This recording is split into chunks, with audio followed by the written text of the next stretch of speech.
See you right after the game.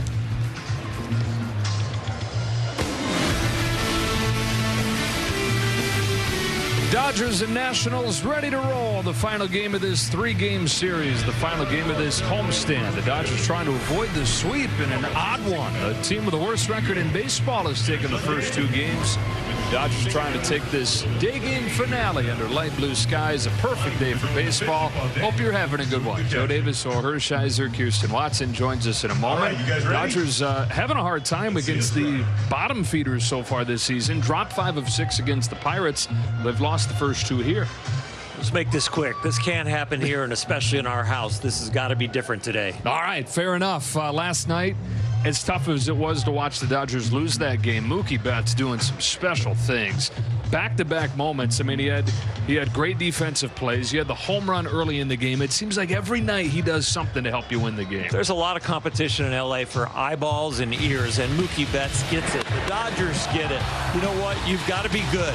You've got to win, and you got to be exciting, and then you got to repeat it, and that's what Mookie Betts does. Whether it's his bat in the first inning with the home run, holding a runner at third in the fourth, or throwing a runner out at home in the fifth, his fingerprints were all over that game. Andrew Heaney makes his return to the Dodgers today. He was fantastic over his first 3 starts. 2 of them at the beginning of the year. Shut down with a shoulder. Came back for 1. He was really good again today. His first outing since June 19th. Yeah, it'll be an emotional outing for him. Hopefully he's in the strike zone. Hopefully this is the second version of a great addition to the rotation. This guy can really bring the ball in the strike zone and get the chase, and that's what they need him to do again today. Andrew Heaney for the Dodgers. Patrick Corbin counters for the Nationals. A rare noon game here in Los Angeles, and we've got first pitch coming up on Sportsnet LA.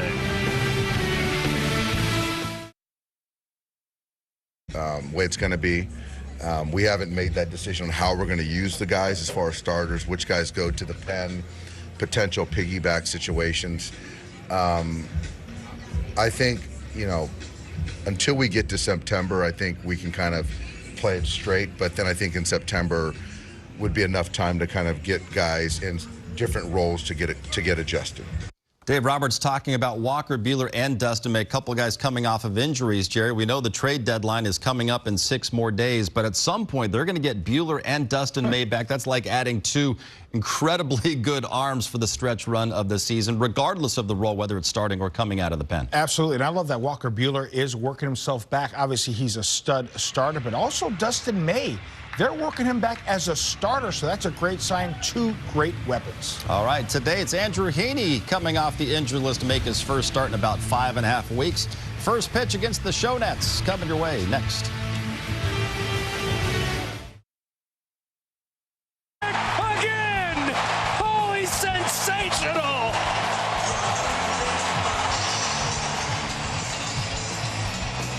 Some call it Mookie Magic. I think it's about time you learn you should not run on Mookie Betts. Dontrell, are you ever in awe whenever he does plays like this, or is this just what Mookie does? I mean, he's an all-world athlete. There's nothing he can't do. He can bowl a 300 game. He can hit home runs. He can throw people out at the plate. He's a total package. He is what everybody wants to be in the big league, someone that can factor offensively and defensively, and he does that at a high level. That's why he makes the big bucks. He sets the tone, that's for sure. Let's get inside for first pitch. Take it away, Joe and Orel. All right, Kirsten and Dontrell under light blue skies today. Andrew Heaney makes his return to the Dodgers. His 4th start, his first one since June 19th. And tries to help the Dodgers avoid a sweep at the hands of the Nationals. Lineup that'll face off with looks like this. Victor Robles will lead it off. That's a new thing for this series, and if it ain't broke, why fix it? They've gone 2-0 with him at the top of the order. Cesar Hernandez bats second, starts at second base. In right field, Juan Soto. Josh Bell's at first. Nelson Cruz back in there DHing. Snapped an 0 for 19 last night with a 2-run double. Lane Thomas in left field hitting 6. Luis Garcia finished a double shy of the cycle last night. Maikel Franco's at third, and Trace Barrera, his first start of the series as the catcher, now to the 9th spot. So the season for Andrew Heaney, he's given up just 1 run in 15 1/3, but as disjointed as that could possibly be. A 10 1/3 shutout innings to start his Dodger tenure. Then he missed 2 months with a shoulder issue. Comes back for 1 start in June. Back on the IL with the same problem, and they let him take his time, make sure that that shoulder's good to go before revving him up here. Well, the short bursts that we've seen, he has been outstanding, and it's buoyed by the fact that he gets a lot of chase. So the ball looks like a strike, ends up a ball, ends up getting a chase. Had a lot of guys left on base, really cut his home run rate down from the year before where he was an Angel and a Yankee. And really, he is a great find for the Dodgers, and they hope he can just return to that pre-IL form. On a beautiful day, boy, you see a day game this time of year and you're like, okay, that could go a couple ways, but 80 degrees, good crowd on hand as this homestand comes to a close. Off we go with ball 1 from Heaney to Robles. Dodgers have dropped back-to-back games for the first time this month. They're still 32 games above 500, 10.5 games above the Padres. 2 balls, no strikes. Nationals trying to win 4 in a row for the first time since last June, when Max Scherzer won the first game of that winning streak. John Lester won the 4th, and Trey Turner hit for the cycle. Different times pop up on the infield for Freddie Freeman, and Victor Robles is the first out of the day. Freddie looking up into that beautiful sky with a few clouds. Sometimes it's a tough sky. Tested it right away.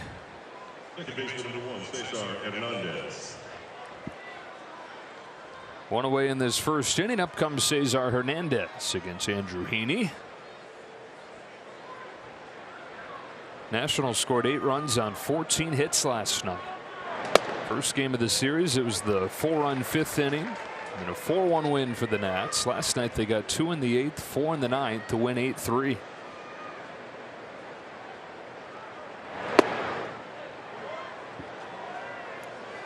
Heaney's one of those deliveries that scouts can just fall in love with. If you can be a pretty left-hander with deception, this delivery is it.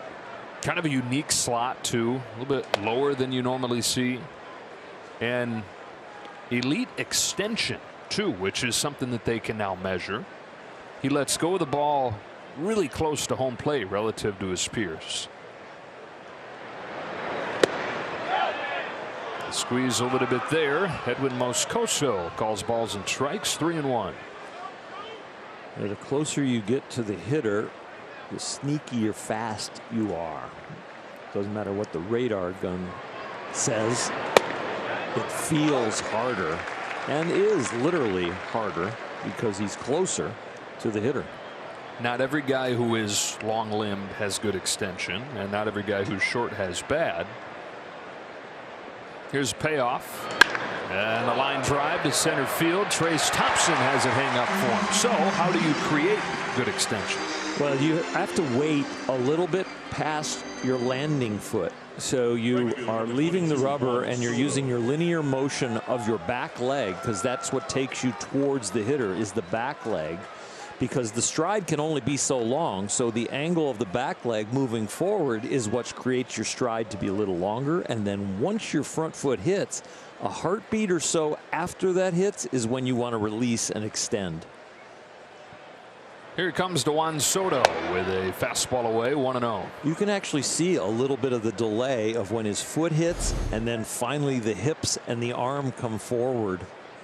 Where most guys, as soon as their foot hits, they start to throw. His is a little bit of a heartbeat after.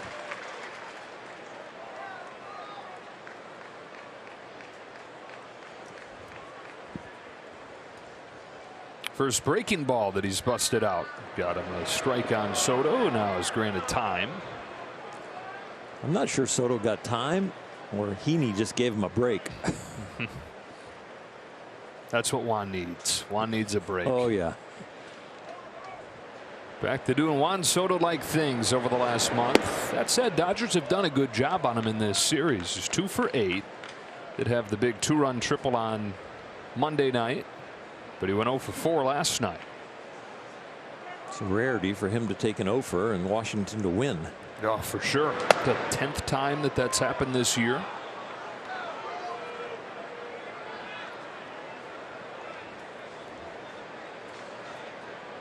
That's a 34-65. On a 3-1, Juan Soto fouls it into the glove, and the count goes full. Cranked it up to 94 there in a fastball count to a fastball hitter. Heaney working quickly in this first inning. His payoff is down and away, and that's a walk for Soto, adding to his major league leading total. 28 more walks than anybody else in baseball. First baseman number 19, Josh Bell. Your target's a little finer with him even when you're in a hitter's count, and I think there's a little extra effort which takes the ball out of the strike zone from a lot of pitchers against him. Freddie's saying, hey, so going to be fun to be teammates in a few days, huh? How about Soto saying, when Trey Turner talked to me, no, he wasn't recruiting me. I was recruiting him. Trying to get him back to D.C. Strike one on Josh Bell. Switch hitting cleanup man.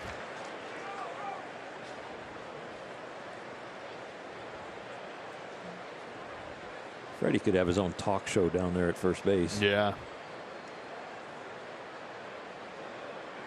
I don't know if it would be like, if it would have enough shock value, though, to be. No, it'd be too nice. Yeah.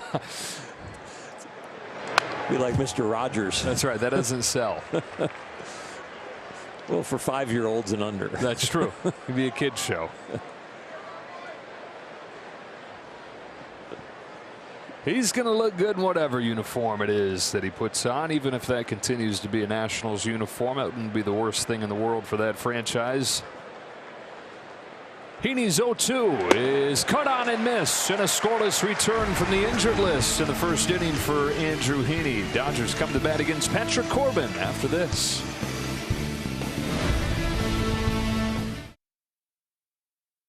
Afternoon. Dave Roberts' lineup looks like this. Same top four. Justin Turner's back in there, though. First game since last Thursday for him. Had that gremlin in the rib cage, the way that he put it.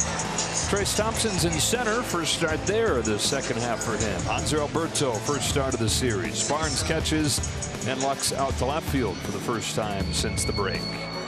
Patrick Corbin in his 10th major league season, 4th one with the Nationals. First one brought home a championship. He had a .325 ERA, got Cy Young votes. He was the winning pitcher in Game 7 of the World Series. But in the 3 years since then, a major league worst .566 ERA and 36 losses. Obviously, that's not all on him, but any way you slice it, it's been a rough few years for Patrick. It really is odd for me to think about the way he can throw the baseball, and his stats are labeled with most and worst. And this is a guy that I think is going to find it someday. It's going to be either between his ears, with a pitching coach, with a new organization. It doesn't look like it's going to happen with Washington. But he's the kind of guy that I would bet a lot of people drool over taking a chance on.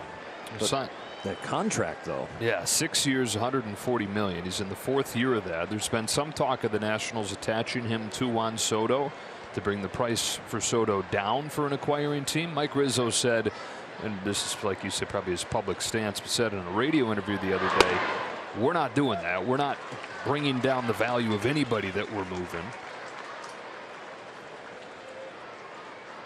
So we'll see.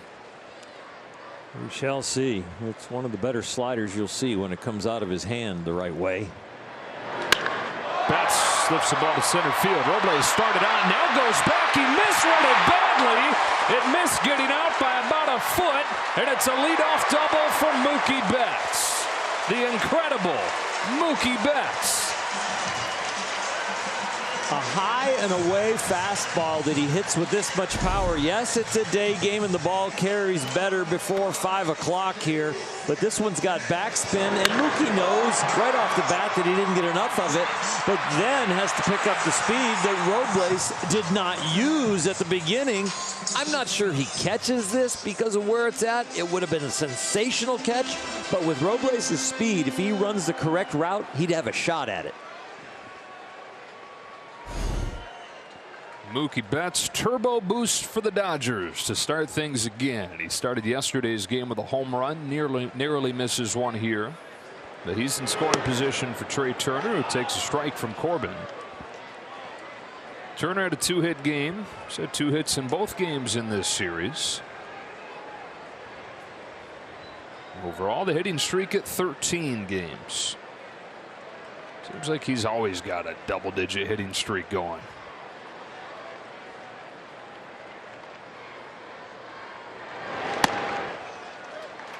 You always worry about those guys coming into their free agent year. Are they going to over-try? Is the pressure of the next contract going to get to them? But we have not seen that with Trey at all. Yeah, full body of work. It's the same dude that won the batting title last year. Still slugs. And the defense has gotten so much better as the year has gone on. He changed a couple things. First, he moved in a couple steps, and he started putting in extra work on his throwing arm. The ball's been jumping and out of his hand, and that's a result of some of the extra work that he's doing. Now a 2-1 from Patrick Corbin, one of the best RBI men in the league, takes a ball. 3-1. Outfielders and infielders back in my day never lifted weights for their shoulders and elbows for their throwing like a pitcher would in his maintenance program or the strengthening program. And the only time they did it was after they got hurt. And I think in this generation they're taking more of a look at that, and guys are continuing to put that into their everyday programs, maintaining their shoulder strength, elbow strength, and looking after their arms. Preventative work. Yep, and some of it is strengthening, but yes, within the preventative, you will get some of that strength. And it can lend itself to feeling better because you take a lot of swings in the cage that make you do stuff like this during a hitting streak of hitting for power and hitting the ball hard through the infield. Biggest issue for the Dodgers in this series has been with runners in scoring position. They're 1 for 17. That lone hit came from Trey Turner. It was an infield hit. They've needed the long ball to score runs. The payoff. Poke to right. Soto will get there. Betts to third.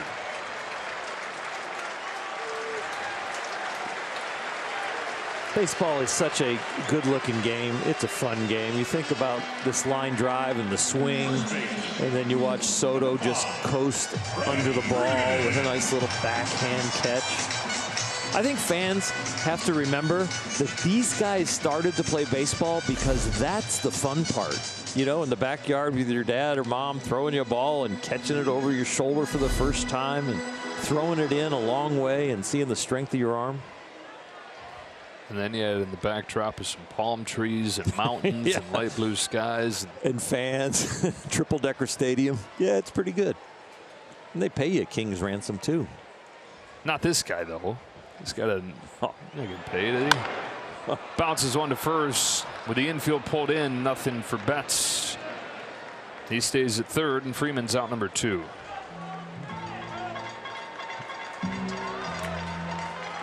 So now 1 for 19 with runners in scoring position in this series. If there's anybody to break that against, it's Patrick Corbin.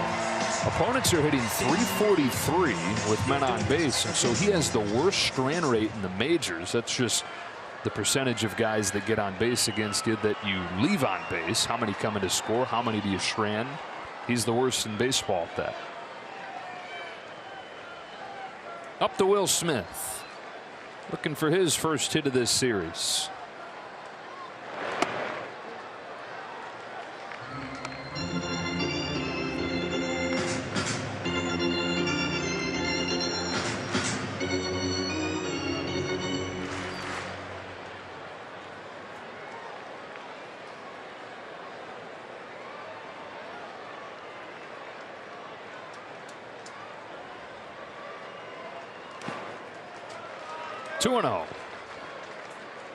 Smith had a 4-hit game, second to last game of the first half. 1 for 22 since.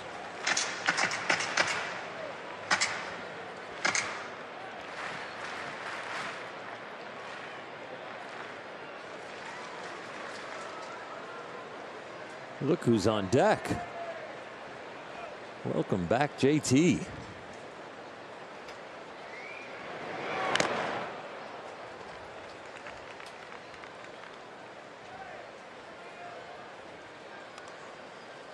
Turner over the last month or so was as good of a hitter as there was in this red hot lineup.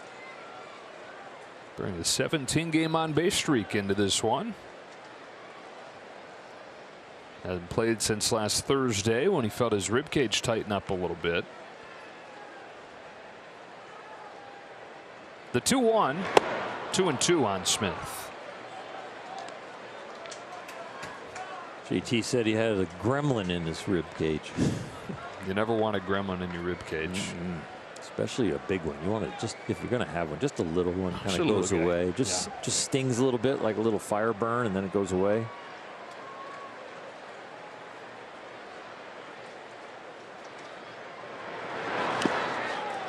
Takes it in the dirt, full count.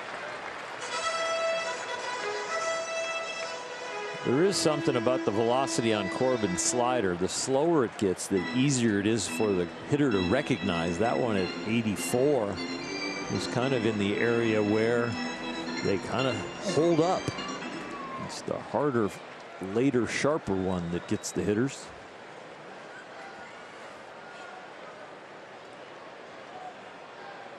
Betts at third, 2 gone, 3-2, grounded foul. Dodgers just 4 runs in the 2 games against the Nats. 3 of those 4 runs have come on solo homers.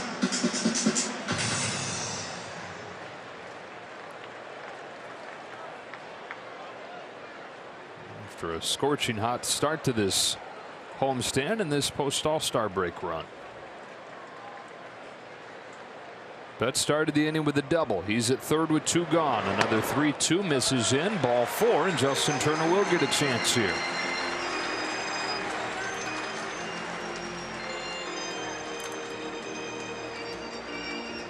Well, as that gremlin stayed stuck between those ribs and kept on bothering him. How you feeling, JT? How you feeling? Yeah, better. Oh, Corbin? I feel good. 366 with 2 home runs against Patrick Corbin in his career.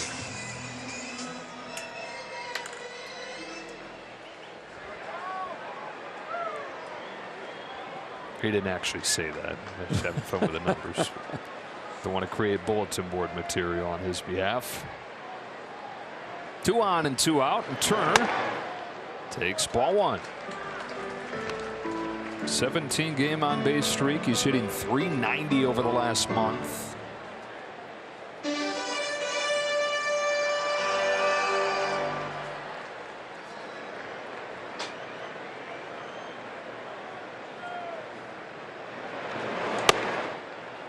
Wow, that's way out there. 1-1. No.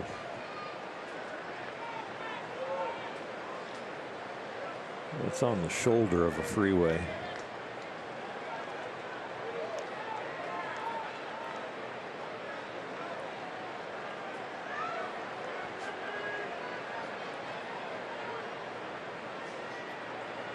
One pitch. 1-2. So he winds up getting a good 10 days off on the All-Star break. A couple at-bats on Thursday, then the week after that. Main thing is that he's healthy, but that never hurts. Get a little break like that midway through a long season. Give you a little fountain of youth, some more energy. For the 37-year-old Justin Turner. He's got Betts at third and Smith at first. He gives the Dodgers the lead. Welcome back, Justin Turner. Drives home Mookie Betts, and it's 1-0. Justin, always a student of the game, and then has become a hitting savant. And he was one of the first to talk about getting the barrel of the bat down below the plane of off-speed stuff. So it did not surprise me that he owned Patrick Corbin with his statistics, because he is so good at getting the barrel under that slider and still getting it in the air. And he's one of the only guys that through the years has had success against that Corbin slider from the Dodgers. The Dodgers got him last year in a year where just about everybody did, but when he was with the Diamondbacks, there were times they couldn't touch him, especially that slider. Trace Thompson takes inside, 1 ball, no strikes. Corbin had 6 seasons with the Diamondbacks. The Cy Young votes in his last year there. He's an all-star there. Cy Young votes and was an all-star in his first season in Washington. His 1-0 to Thompson is low, 2-0. And this year, Orel, he's had flashes. He had a career-high 12 strikeouts in his last start in June. Followed that by going 7 innings, giving up just 1 run. But he's now given up 16 runs in the 17 innings since those 2 starts. 2 on, 2 out, 2-0 is Chase, 2-1. The consistent thing about Corbin this year, talking to the people around the Washington Nationals, is the fact that he's had terrible defense behind him. But because he's had so much difficulty with himself and his pitching effectiveness, that when that defense lets him down, it kind of hits him in the shoulders and the neck, and the head starts to drop, and it's kind of, here we go again. And then the next mistake has led to some long balls that have really turned innings that you could stop the bleeding in if you kind of kept your attitude and your gumption up. But he seems to continue to make mistakes then after the trouble hits, and here he is in a tough count against a hot hitter. With 2 runners aboard, a 3-1. Thompson chased that fastball. Full count. 2 chases to get 2 strikes. The outside changeup, and now that pitch that was down. Something that Trace has not done much of since he's become a Dodger.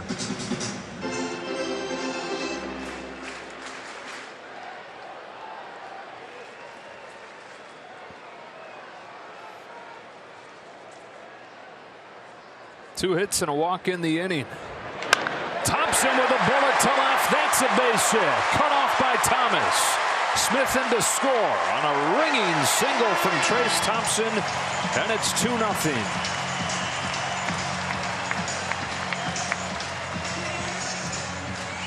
You get on against Corbin, you almost have a 50% chance of scoring throughout this year. Well, the Dodgers get a couple guys on and get them in 100%. Corbin has had 3 chances with 2 strike counts, a strike away from getting out of this inning. Once to Smith, once to Turner, and now to Trace, and he's given up 2 runs.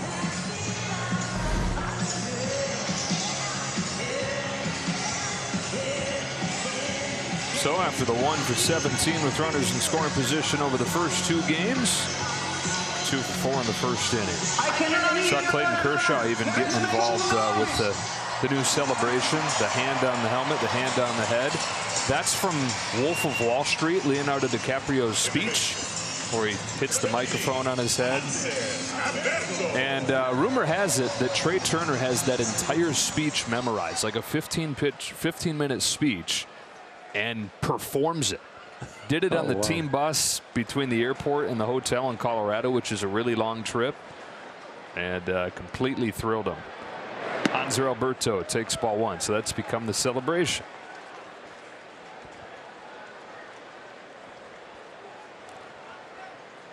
In my day, it was Steve Sachs at the front of the bus with the Caddyshack memorized from Bill Murray, all the different lines.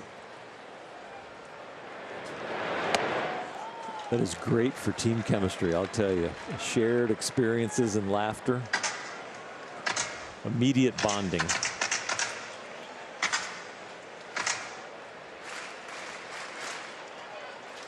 Have to put that in his next contract. Must perform on buses and road trips. Or will perform for X. Yeah. Alberto swats one to right center field. Soto in the move. It sails over him. Dodgers exploding in the first inning. It's a 2-run double, and it's 4-0. They matched their total from the first 2 games here in the first inning.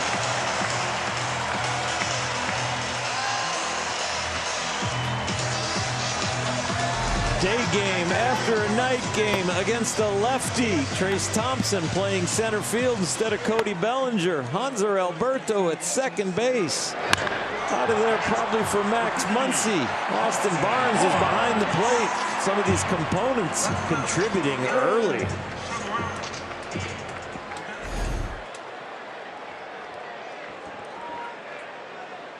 Four straight 2-out base runners. 3 straight hits. Barnes, the 8th man to bat. He's homered twice against Corbin in his career.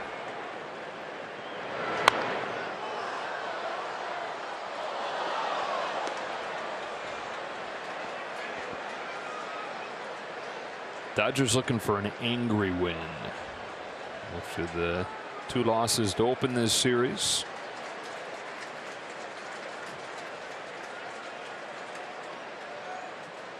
And if they could do that, no matter if it's angry or just simply a win, they would finish off a 5-2 homestand to open this second half, launching them onto that 8-game trip through Colorado and San Francisco.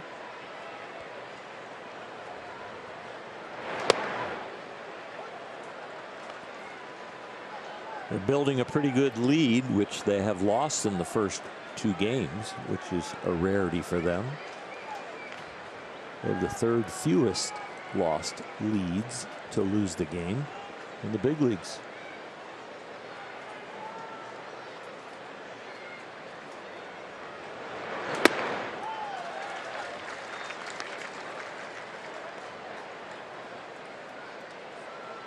Whole bunch of righties, including Austin Barnes against Corbin today. Only 2 lefties, Lux and Freddie Freeman.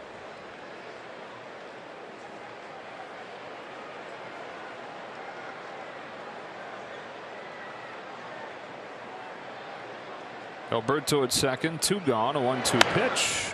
There'll be another. It's the 4th guy that's Corbin's been 1 strike away from getting out of the inning. The other 3 have not let him get out.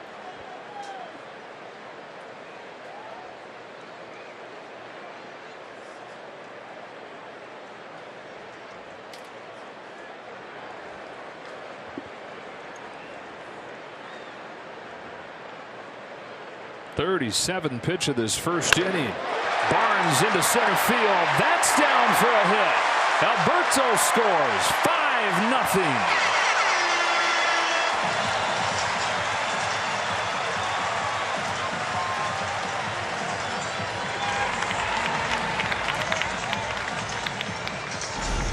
Austin does a good job not doing too much with this one. Just hits it where it's pitched. Placed right into the right center gap. Hit parade continues.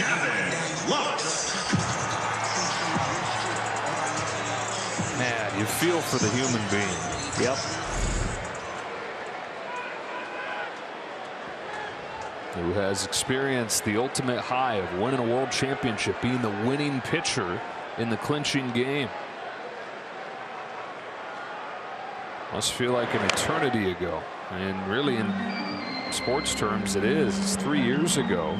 3 years since he's experienced anything close to that. No balls, 1 strike on Gavin Lux, the 9th man to bat in this first inning, and Erasmo Ramirez warming in the bullpen.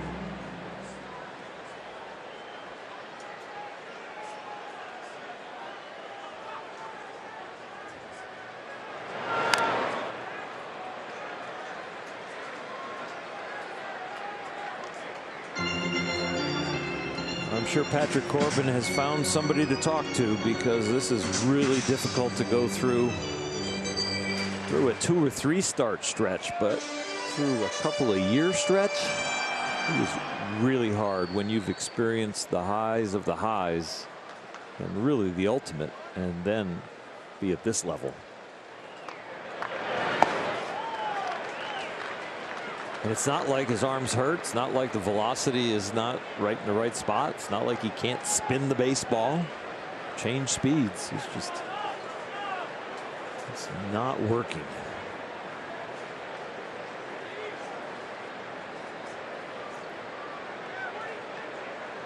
Home of the 1-2.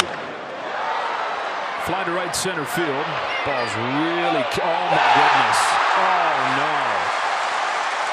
Oh boy. Here comes Barnes to score, and it's 6-0. Lux with a double.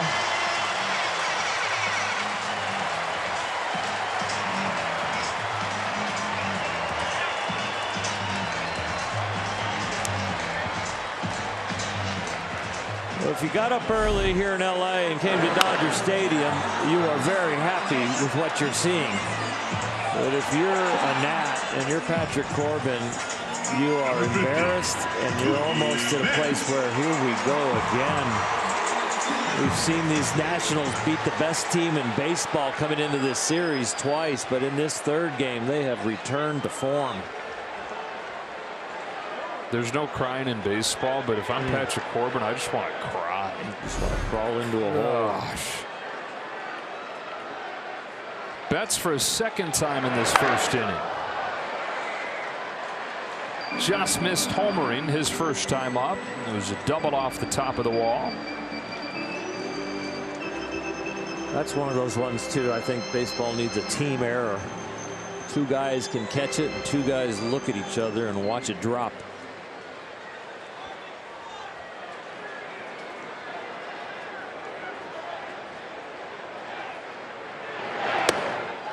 It's getting to a point here where even if you'd like Patrick Corbin to just wear it, you can't throw too many more pitches than this in one inning. You've also got to, you got to protect his health. You've still got him under contract a few more years, and you got to hope that he can figure it out.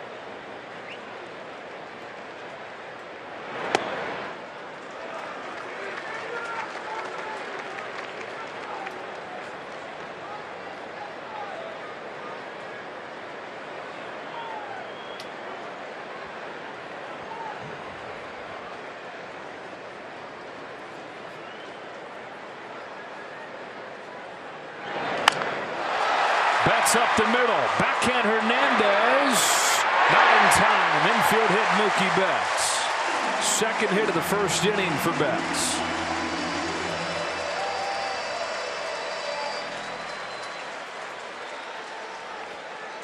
And they're going to go to the bullpen. At least 6 runners at first and third. Corbin's responsibilities as well.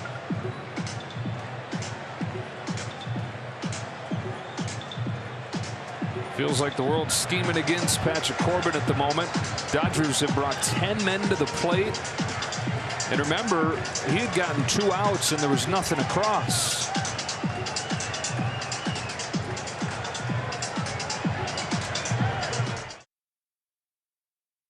He's called into duty here.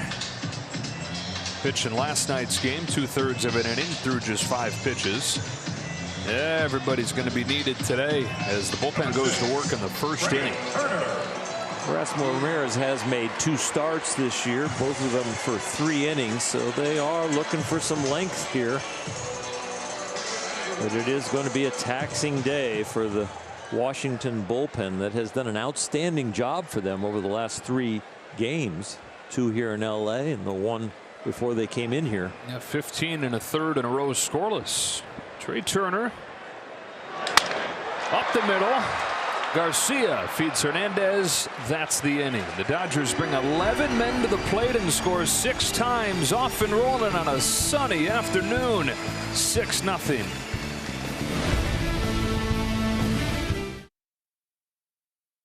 On August 24th, when the Brewers come to town, watch a Laker throw out the first pitch and purchase a special ticket pack to receive an exclusive Lakers night jersey. For tickets, visit Dodgers.com/Lakers.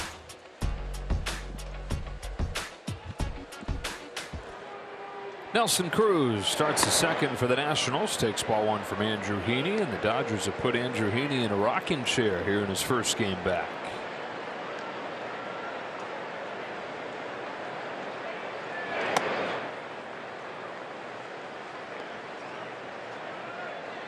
Cruz snapped an 0 for 15 with a 2-run double in the 9th inning last night. He's homered 3 times against Andrew Heaney in his career. Here, Heaney gets in on him. A roller to Alberto for M3. 4 at M-3. Some nice padding for Andrew Heaney in his welcome back edition. Get me a 6 spot, guys. Just let me get a really nice workout. 10-4. Lane Thomas, strike one.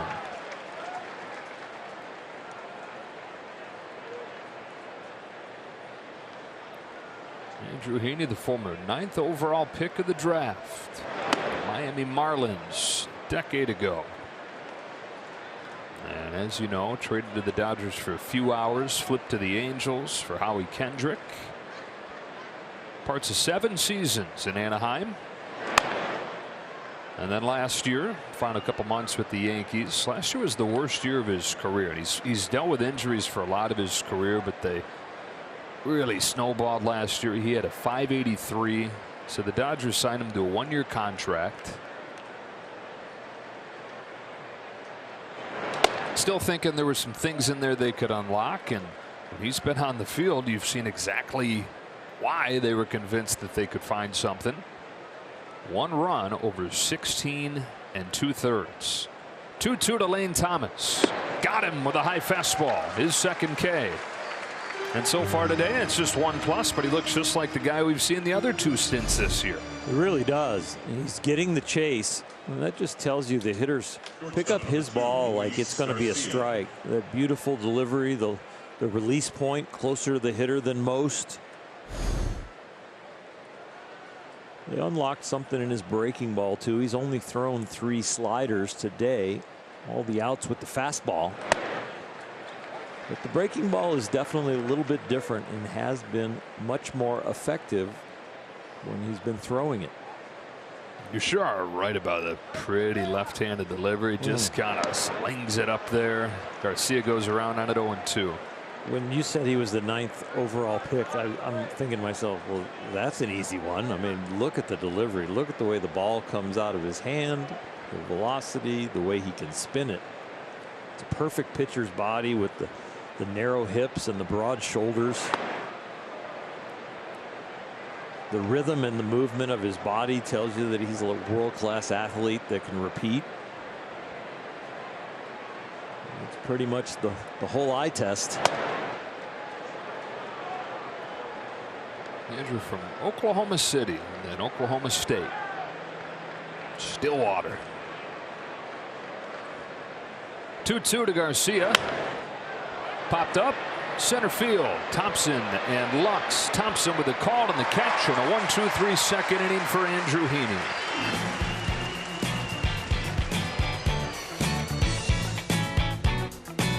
Six runs in the first inning, 1 shy of the most in an inning this season. To the bottom of the second, here are the 7 hits that produced those 6 runs on StatCast, powered by Google Cloud. 6 runs without the benefit of a home run. Got a double and a single from Betts.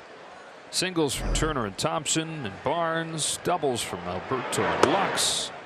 You get a hit. You get a hit. You get a hit. And you get it with 2 strikes. Right. 5 out of 7.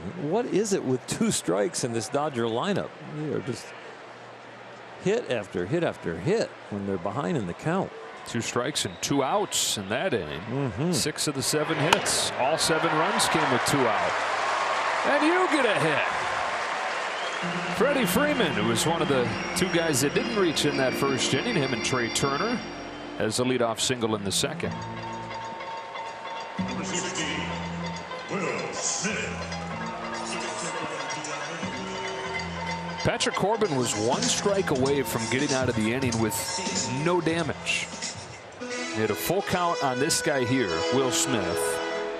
Missed by an inch with a fastball inside. Yeah. And the hit parade followed.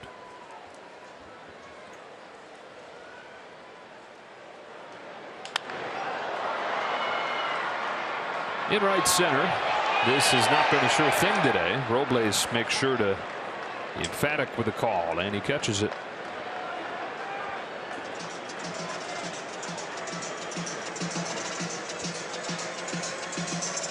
fan, Justin Turner. Scoring started with a Justin Turner single in his first at-bat back. First at-bat in almost a week. Extended his on-base streak to 18 games. Funny, the two guys in that first inning that didn't reach are the two guys with the most hits in the National League, in Freddie Freeman and Trey Turner. Trey actually made 2 of the 3 outs.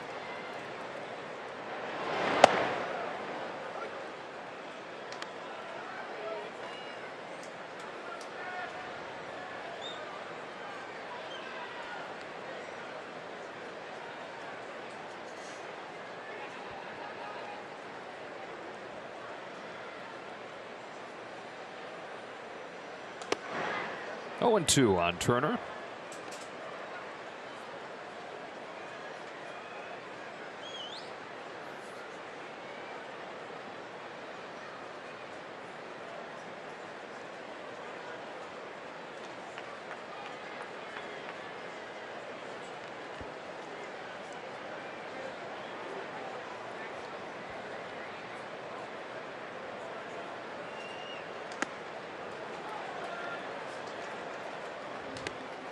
Justin in the middle of a hot streak. He's not the superstitious kind, or the kind of big leaguer that all of a sudden says, you know, I need to make sure I get my rest. They got back from the last road trip. He immediately, late night plane the next day, got up early, and he and Courtney were at a veterans homeless shelter. They had a grand opening where he helped raise money with the Los Angeles Dodger Foundation and with Major League Baseball. Kicked off the All-Star Week of festivities and charitable work around town. It's a home that has 80 beds for homeless vets to get them back in shape and back in transition to the world. And he was there bright and early, even after getting home late.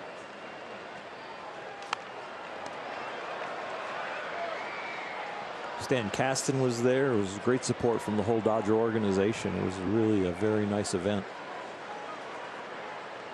Nicole Whiteman from the foundation was there. About 15-20 of the whole Dodger front office were there supporting the efforts.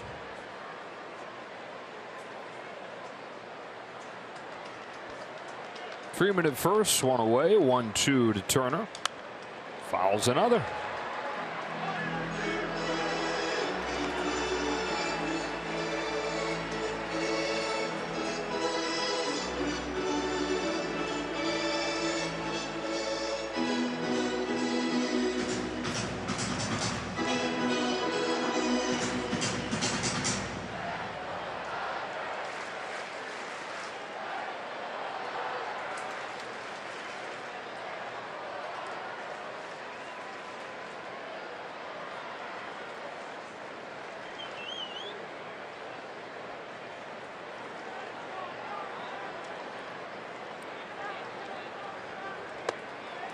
Two and two. A lot of day baseball today. Sometimes Wednesday you get a day game like this, you're all alone, but there are games going on across the majors. Padres and Tigers playing the last game, the rubber match in Detroit. It's 3-2 San Diego in the 8th. Arizona already leads San Francisco 1-0 second inning. Grounded to short, 6-4-3. Scoreless second inning for Erasmo Ramirez, 6-0 after 2.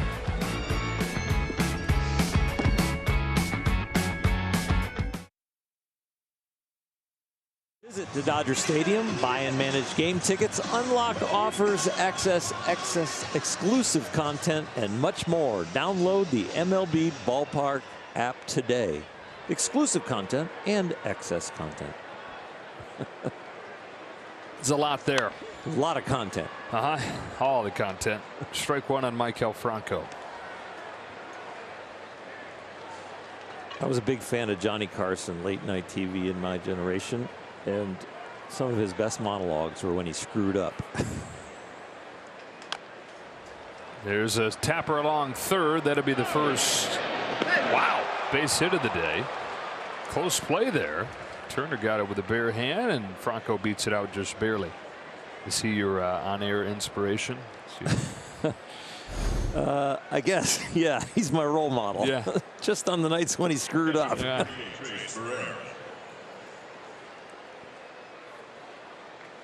He's a very nice man. I was fortunate enough to go on the show once, and it was he's quite a man. Invited me over to his house to play tennis. I never really took him up on it because I didn't want to get hurt. But I heard he was a very good tennis player. Leadoff man aboard. Here's the catcher, Trace Barrera.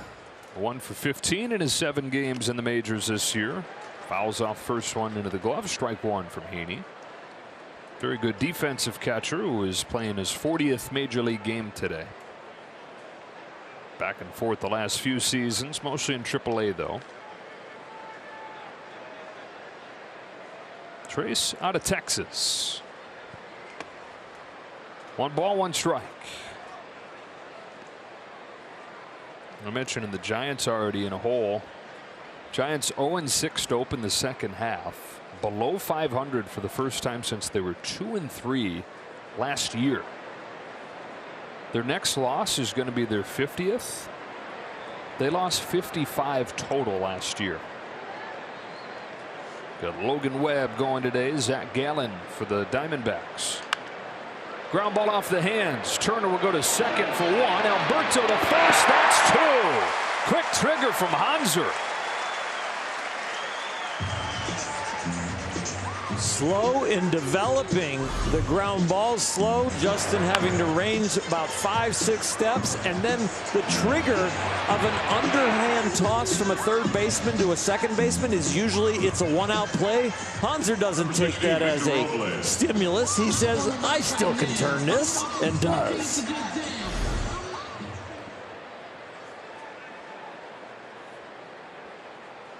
To the bases, wiped clear for Robles, who takes a strike. Popped out his first time, comes in swinging a hot bat. 348 with a couple home runs over his last 6 games, but quickly in an 0-2 hole.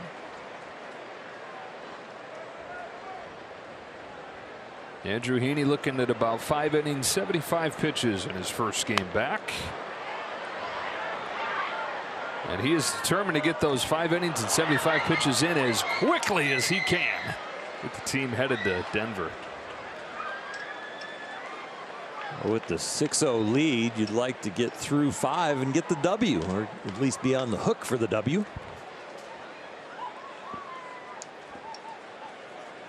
Oh, 2. Did he go on that high heat? Not this time. 1-2. Just an infield hit against Heaney here in his first game back. Could have been a swing.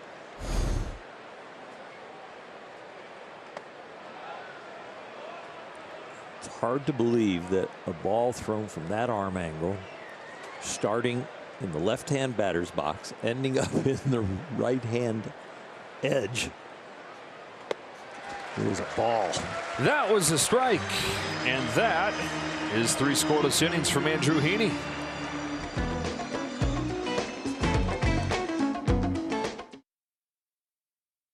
Dodgers 6 runs. Bottom 3, 6-0. I was surprised to see this. Not only their biggest first inning of the year, but they hadn't scored more than 3 in the first inning this year. It is surprising, as good as this offense has been. Number 1 in the National League. Trace Thompson leads off the 3rd for the Dodgers against Erasmo Ramirez. Replaced Patrick Corbin in the first inning. Thompson, Alberto, and Barnes coming up against the veteran righty. Early in the season, there was a long stretch of time where it was the 2nd and the 8th that were big run innings. Oh, off the glove, off the mask. In the face.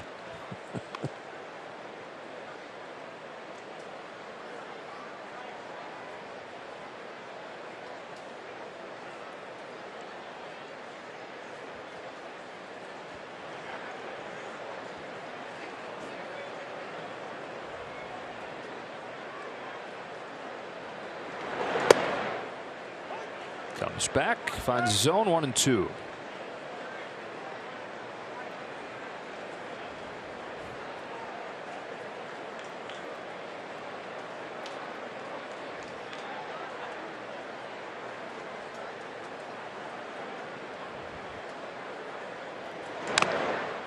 Strikeout for Ramirez. One away in the third.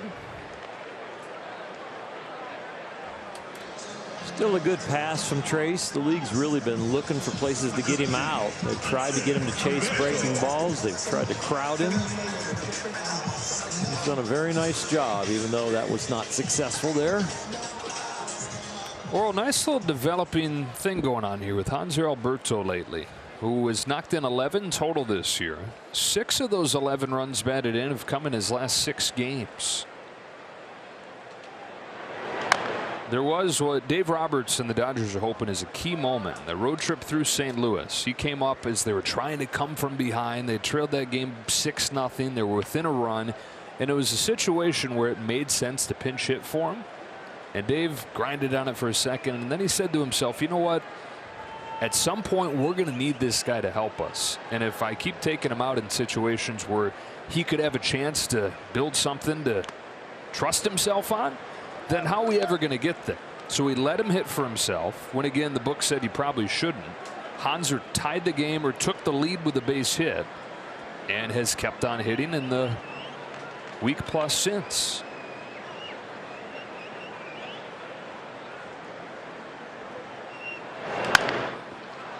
Grounds one to second for Hernandez. Dave said, I've got to show him that I still believe in him, because I've got to give him the chance to believe in himself. This was that go-ahead hit from down 6 runs to in front. And it was Alberto that capped it off with what he said was his first real big moment in a Dodger uniform. He's been a cheerleader in all the big moments, but it is really nice to have your own, especially when you're not in there every day.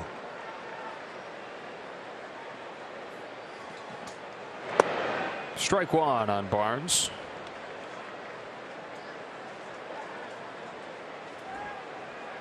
Knocked home a run his first time up, came in to score.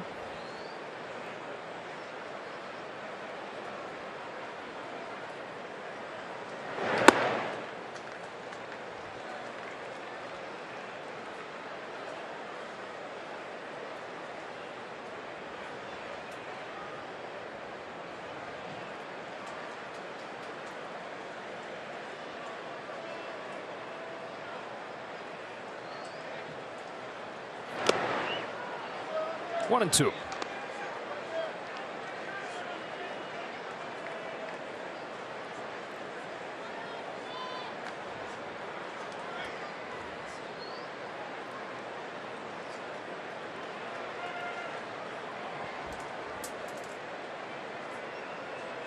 Ramirez comes home and misses high to Barnes. 2 balls, 2 strikes.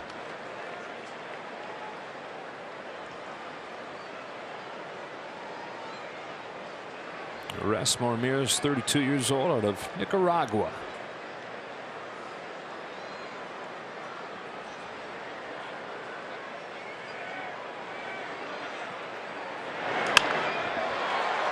Hernandez has it, and that's the inning. We've played 3-6 in the first inning for LA.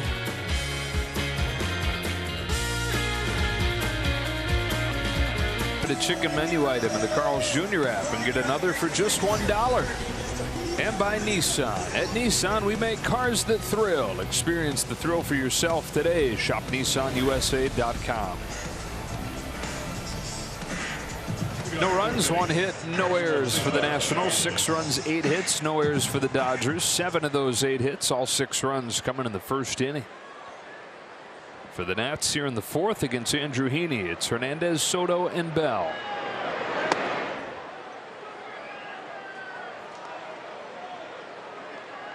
Hernandez hit it hard his first time, but right at Trace Thompson in center.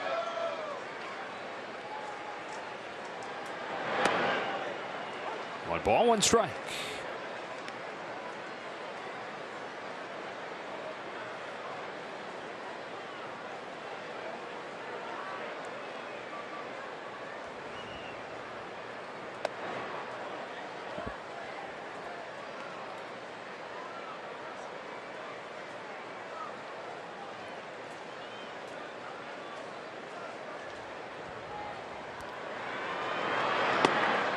Two and two. Nats have swung at 19 pitches of Andrews, and he's got 9 swings and misses. It is a very good whiff rate.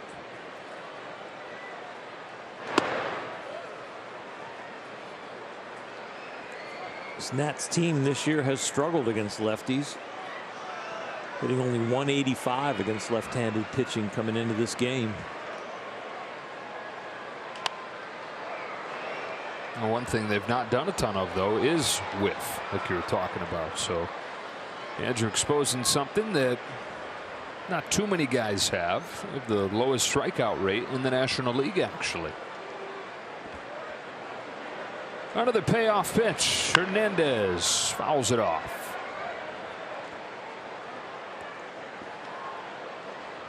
Tiny sample, of course, just 15 1/3 over his first 3 starts. But in those 15 innings, Andrew Heaney had the highest strikeout rate in the National League.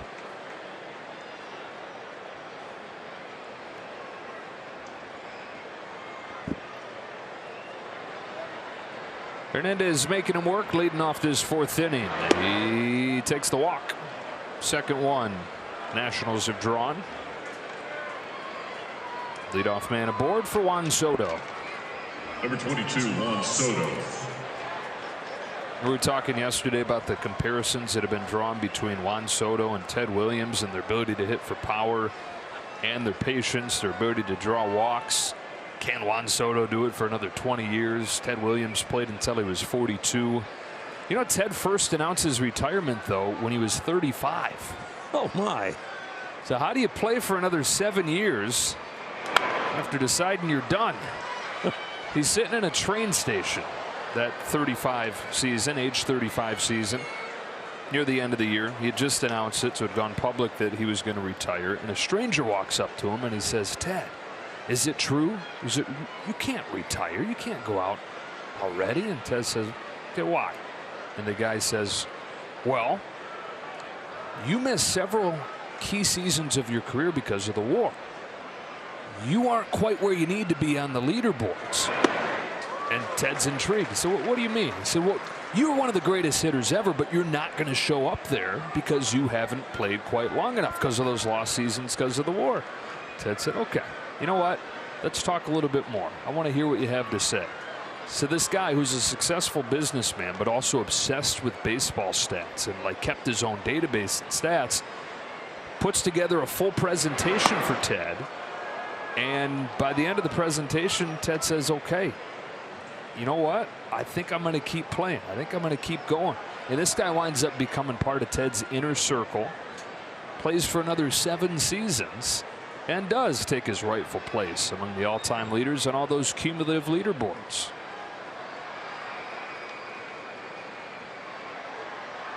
One-two to Juan Soto. Fouled off. Another one of those head-shaking stories. That's amazing. And he did some amazing things over that back half of his career. Ted's favorite accomplishment was as a 39-year-old. He hit .388 in a season that was interrupted by a bout with pneumonia. 2 weeks in the hospital. Comes back at the end of the year. Homers in his first 4 at-bats. Reaches base in his first 16 plate appearances. 39 years old, fresh off pneumonia. That is crazy. The next year, as a 40-year-old, yeah, Ted won a batting title. The 6th and last one. The best non-retirement ever. Right?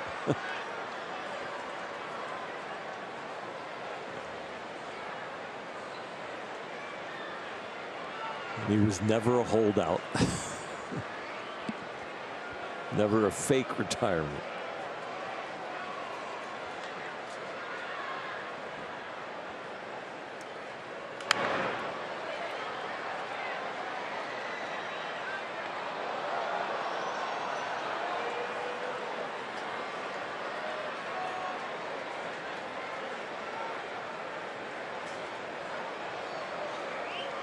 Soto drew a walk his first time. This many games in his career, he's got 2 more walks than Ted Williams had through this many. This time Heaney gets him. 4th strikeout. One away in the fourth. Number 19, Josh Bell. Breaking ball that is expected to break more and doesn't, and Soto gets jammed.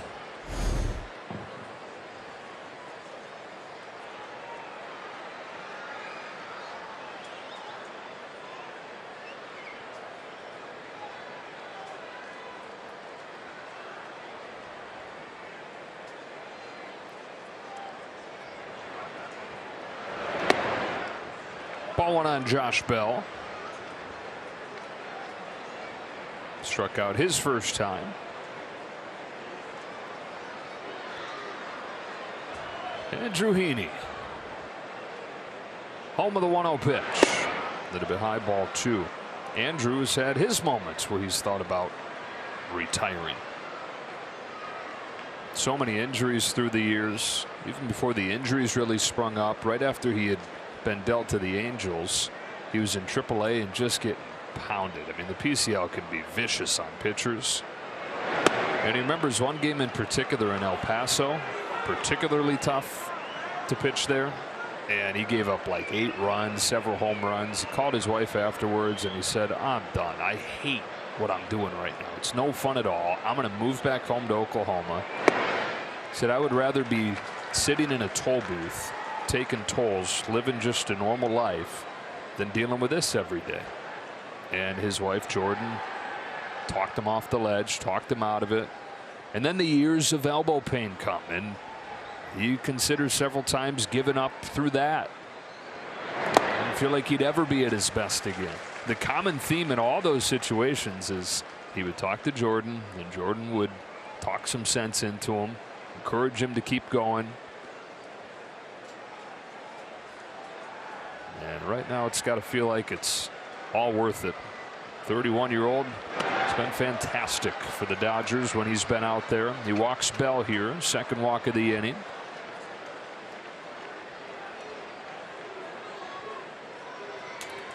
Number 23, Nelson Cruz.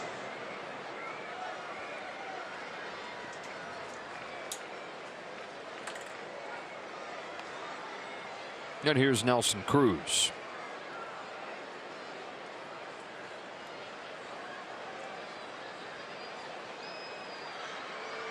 Walking people is not something that Andrew has done as a Dodger. He only had 4 walks total in the 3 starts prior to today. So far today, 3.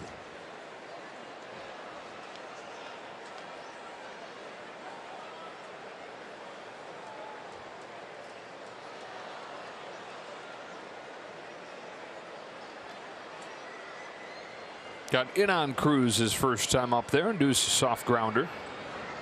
Hernandez at second, Bell at first. Cruz pulls one foul. Cruz one swing away from putting the Nats back in this game.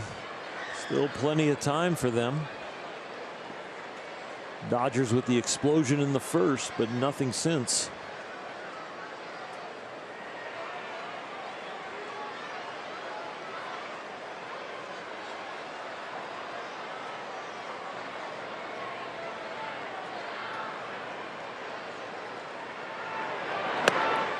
One of the longtime theories in baseball has been that we will score more runs in 1 inning than you will the whole game.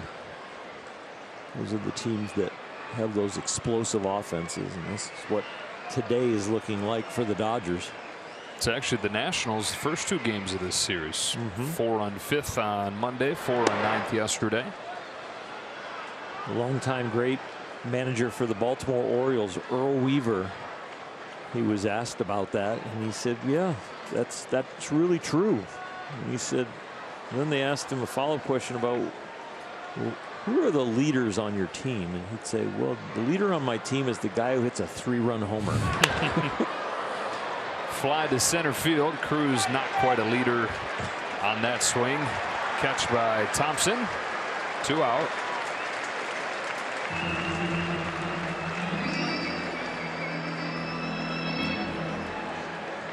Number 28, Lane Grannies get the headlines, you know, the 4-run grand slam, but you know what? 3-run homers are Very significant in baseball. Put you on top, stretch a lead, get you back into games. Have a chance to happen a lot more often than a grand slam.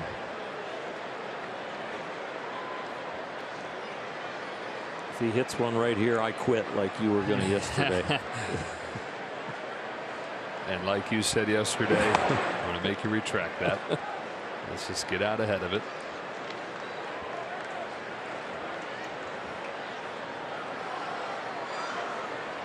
Phil Bickford starts to loosen. Again, the plan today for Andrew Heaney was 5 innings roughly, 75 pitches roughly. 1 ball, 1 strike on Lane Thomas.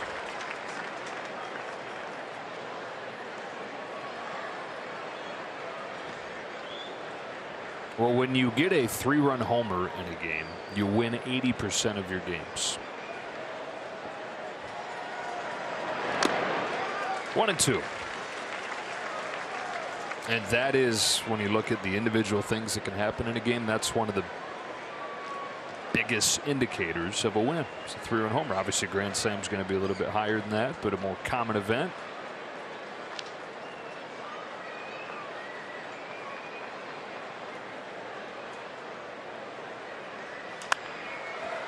Popped up. Left side of the infield. Shades glistening. It's Trey Turner to put it away and finish off the 4th. 4 scoreless for Andrew Heaney and his return to the rotation. Andrew Heaney, job well done. Just 1 hit over 4 scoreless innings. Welcome back. He featured the fastball today about 75% of the time, and it was effective. 0 for 8 they were with 3 Ks off of that. Yes, he did mix in the slider for about 25% of the pitches and threw a few changeups, but job well done. We're having such a long time off. Gavin Lux leads off the 4th, takes a strike from Erasmo Ramirez. RBI double for Lux. Miscommunication aided double from Gavin Lux's first time. Dropped it in between Soto and Robles in right center. He's 2 for 2. This one, nobody had a shot at catching. Picture perfect swing, and what a line drive off the barrel. This is getting prettier and prettier and more often. He just looks so comfy. He looks so good. I mean, that is such a sweet approach. A few more of those, and how are you going to defend him the way they were?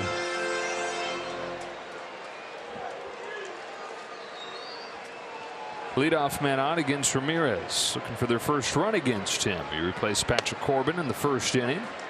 A strike on bats, who's 2 for 2.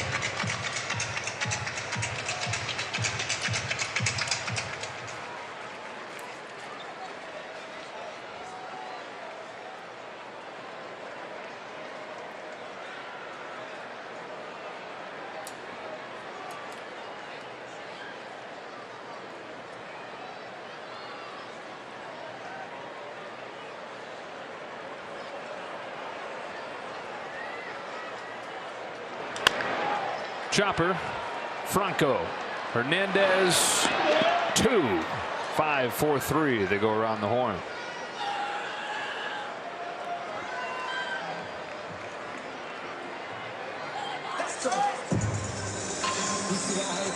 Shortstop, Trey Turner.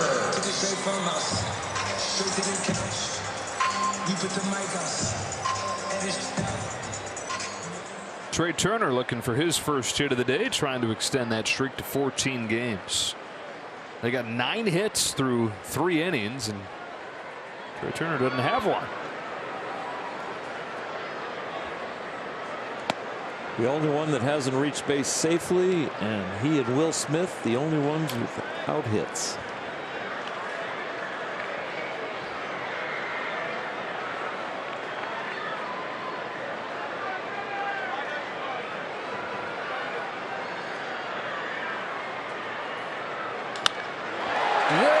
There's a hit for Trey, and it's going to go for extra bases.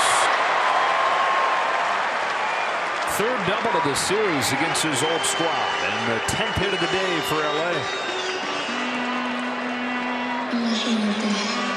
Every day, Trey. They chant Mookie, they chant Freddie. Well, the first three, they might have to start chanting Trey pretty soon.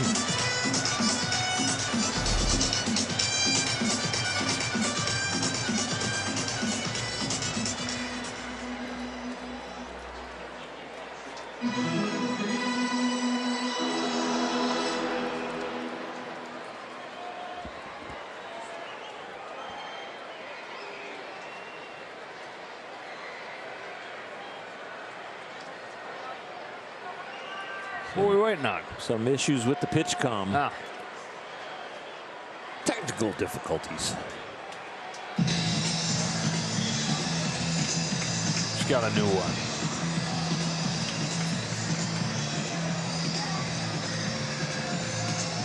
Quick trip to Circuit City.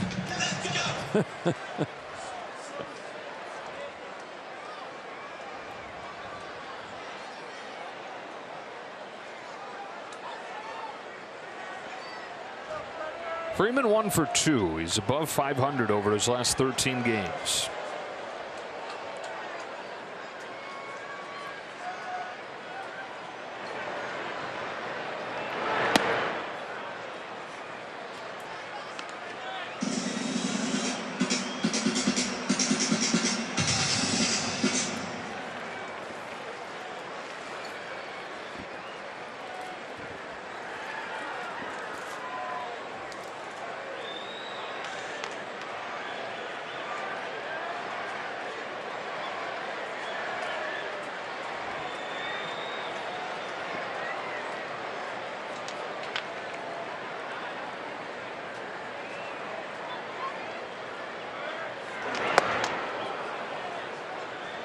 Gunnivan's 1-1.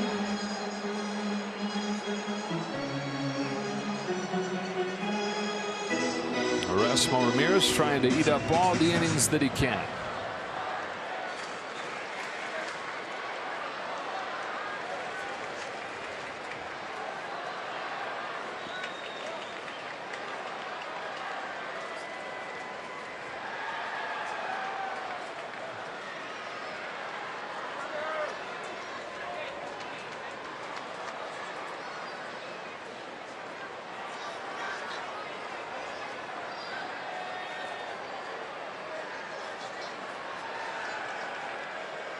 Ramirez comes home with a 1-1. Yeah, it's ball 2 on Freeman. Mentioned Erasmo was born in Nicaragua. When he was a kid, he moved to El Salvador. Sometimes you hear guys moving from countries that aren't baseball countries to the Dominican or, you know, a place like that, Venezuela. You go to a better baseball country, but he moved to a place that had never produced a big leaguer.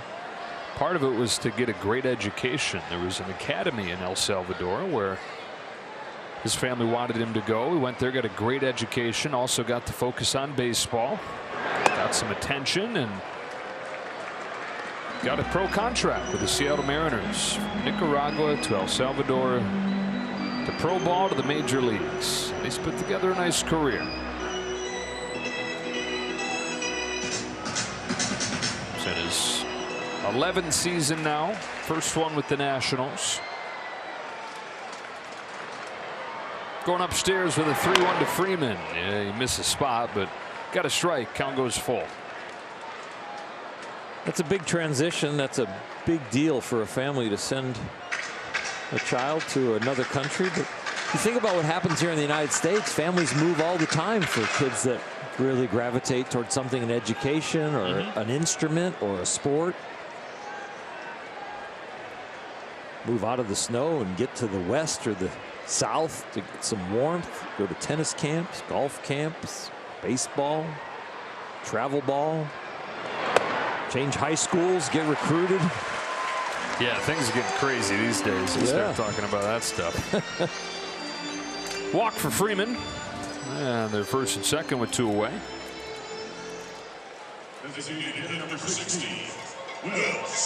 For Will Smith. Walked and scored in the first inning, flied out in the second. A lone soldier without a hit.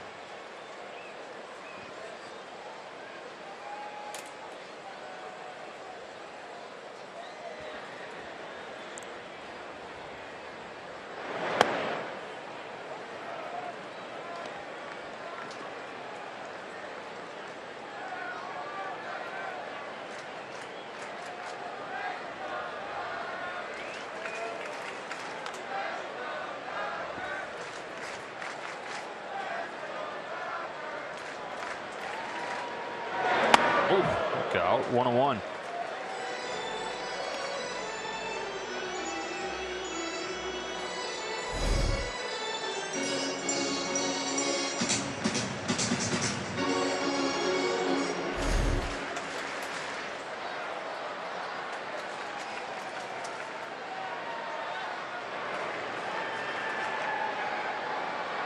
Two on, two out, 1-1 pitch. Skied to right. Soto waits on it to come down, and that ends the fourth.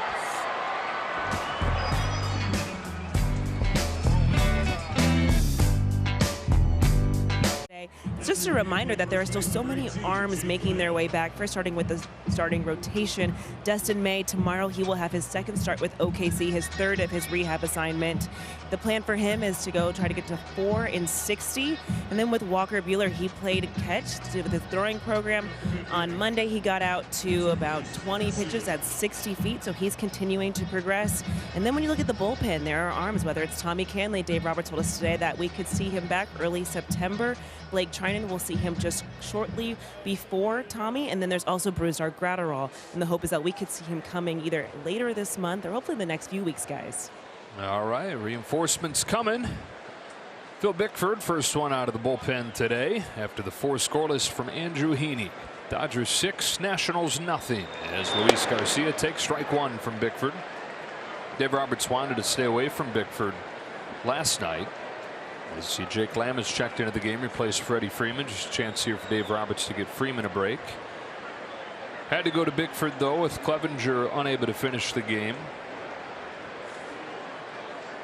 And Phil had to only throw 9 pitches, so still pretty well rested. No balls, 2 strikes.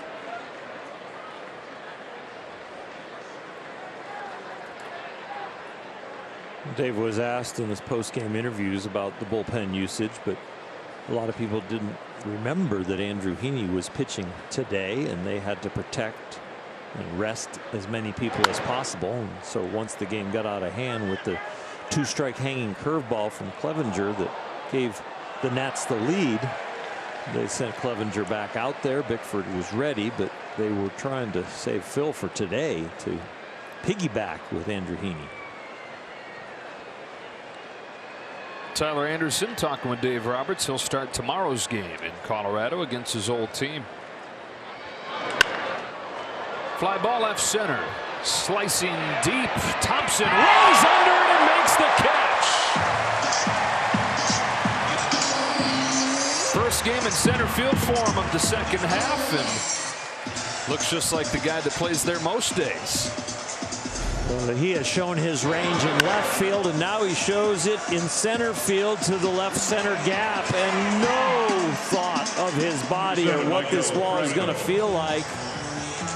And he has crashed into some walls in the past that have put him on the IL. So that was a brave move right there, and appreciated by his teammates.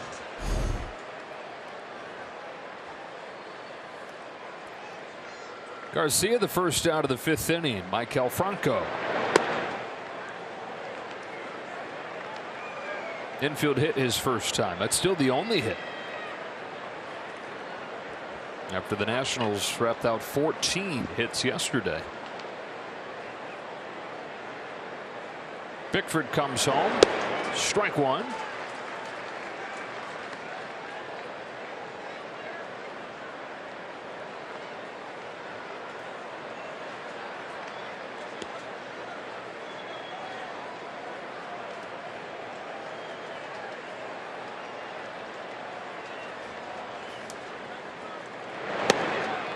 One ball, 2 strikes.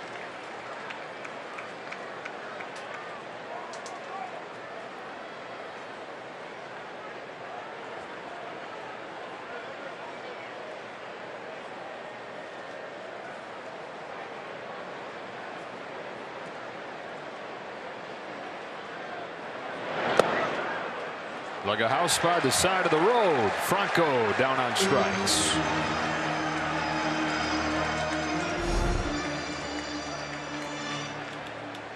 Little slippery slider right there. Didn't break an awful lot, but it was a strike the whole time. 5th one of the game for Dodger pitchers. 5 more, and everybody gets a free Jumbo Jack tomorrow with the purchase of a large drink as that Rockies series begins. Mentioned Tyler Anderson in the first game. Urias and Kershaw, games 2 and 3. A few left-handers to open that series for Dodger pitching. Tony Gonsolin gets the ball. Final game on Sunday. Trace Barrera, ball 1. Rockies will counter with Jose Urena tomorrow, Chad Kuhl Friday, Kyle Freeland Saturday, German Marquez Sunday.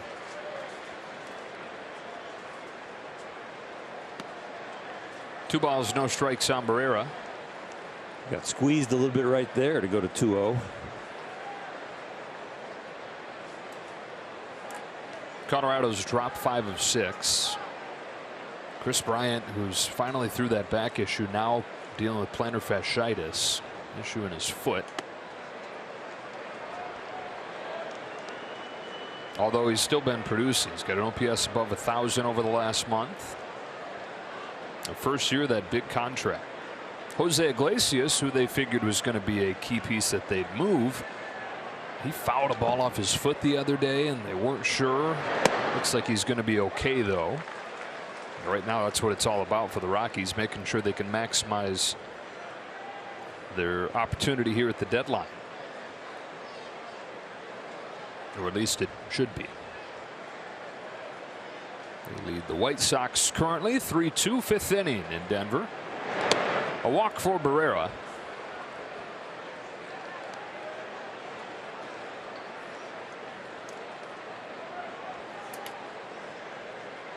Colorado, a great place to hit, but it does have some wear and tear because of that altitude that you benefit from with the bat as far as your everyday players.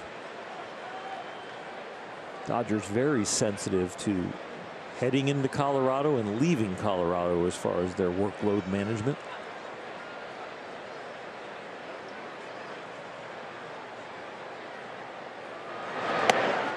Ball 1 on Robles. Going to see that with Mookie Betts, right? When they go to Colorado, play a little second base.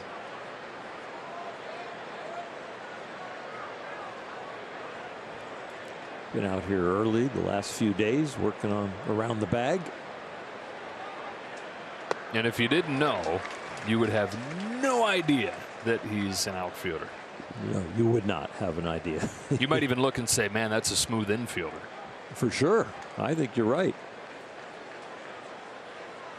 And even more taxing, not as far as how to play it, but yes, how to play it because of all the different places you have to move now as a second baseman. I mean, short right field, you've got the shift closer to the first baseman, you've got up the middle, and you've got on the shortstop side of the diamond. So we've been taking ground balls and talking about philosophy with Dino Ebel all over the diamond.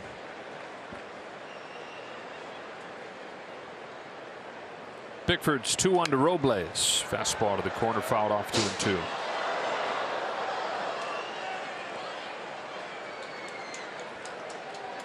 Padres gave up 2 runs in the bottom of the 9th inning. They lose to the Tigers 4-3. They lose the series to the Tigers 2-1. Thank you, Tigers. Yeah. Dodgers thought they were going to gain an awful lot of ground playing the Nats, but the Nats are going to win this series. Dodgers just trying to keep this one intact and win 1 of 3.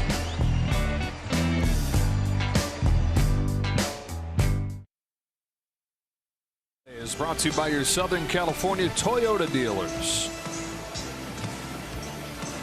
Back here at Dodger Stadium, 6 runs all coming in the first inning for the Dodgers today. Nationals just an infield single over 5. To the bottom of the 5th we go. Steve Cishek comes in. He's in his 13th major league season. He's with his 8th different team, and he's been pitching really well lately. He's trying to hold down the fort and give the Nats some more time to climb back into this one, but the scoreboard is very balanced as far as who's got all the hits and who's got all the runs. 10 hits for the Dodgers, 6 runs, 1 hit for the Nats, and no runs. Justin Turner, Trace Thompson, Hanser Alberto coming up. Turner knocked in a run in his first at-bat in about a week. Take strike 1 from Cishek.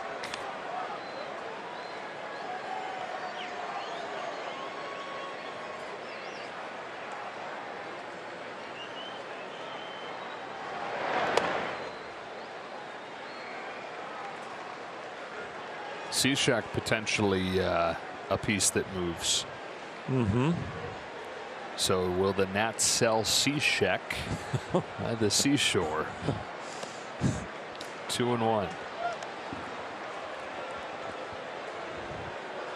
I'll just leave that one alone. Oh, you should try it. Warm me up for the late innings. 3 times fast.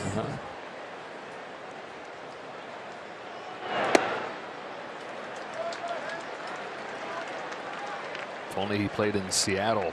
I was trying to think of the team to have it really go right through.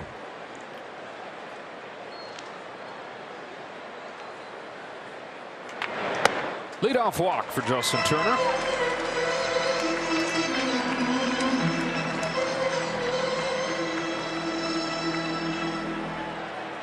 It's been very quiet so far. Deadline is a week from yesterday.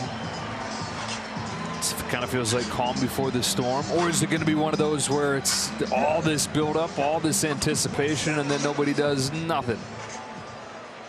I got to believe there's going to be some very creative movement, but it could be a little less because of more teams having a chance to get in the playoffs. Right, because that could go either way, right? Right. You got to explain to your fan base, you got to explain to your ownership why you're making the moves. You got to be able to see that the moves are going to work and have confidence that they're going to work. But the flip side of that is there are more teams who are going to have fan bases that expect they go for it. That's true too. You know, you're going to have more teams. I don't know. It's going to be fascinating to see. Of course, the huge domino is that guy there. There's definitely more buyers, right? Because there's more people with a chance. And you take a team that's 10.5 games out, but only a game and a half or 2 games out in the wild card. Well, back when they weren't going to be a wild card, all of a sudden they're a buyer possibly when they could have been a seller.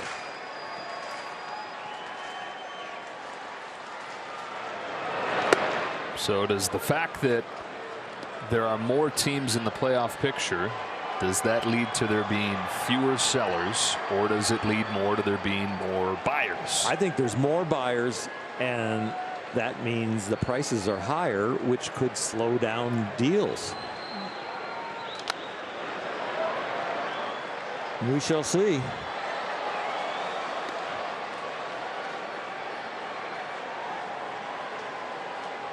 I mean, the whole Soto equation, they control him for 2.5 more seasons. And so the price for him is through the roof. And then next year, you control him for 1.5 years.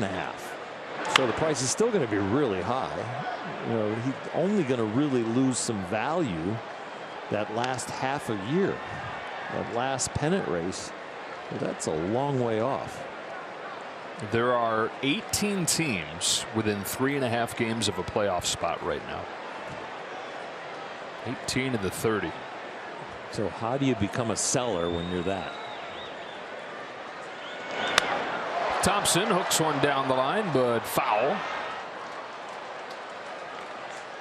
Because we know, right? You just got to get in. You really do.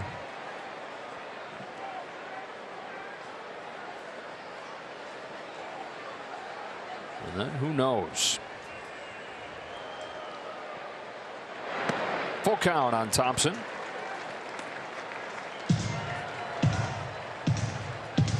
Mariners are currently in possession of a postseason spot. They have the longest drought in major pro sports. 21 years since their last trip. We figure they're going to be active. They always are active. Thompson down swinging, 1 away.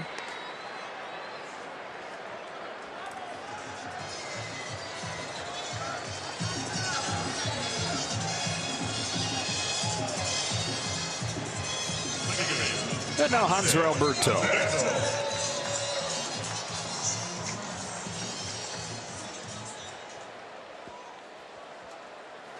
I think Seattle management will be the hungriest at the deadline. Break that streak.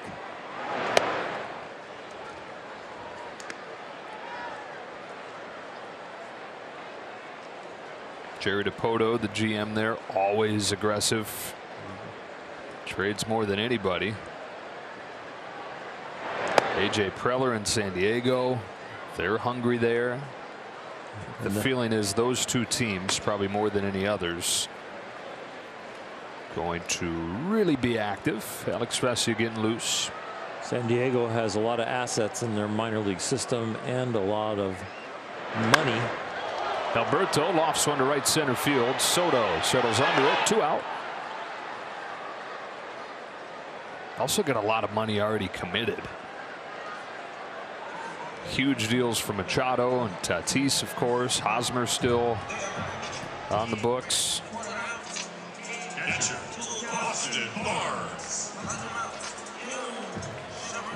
Here's Barnes. Figure they got to keep some money free to re-sign Joe Musgrove this offseason, the hometown guy who's going to be a free agent. For sure.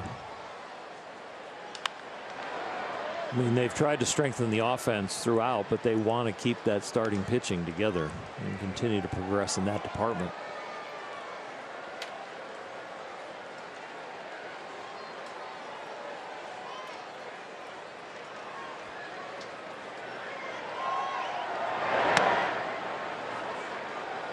Nothing in 2 on Barnes. RBI single in the first inning, line out in third.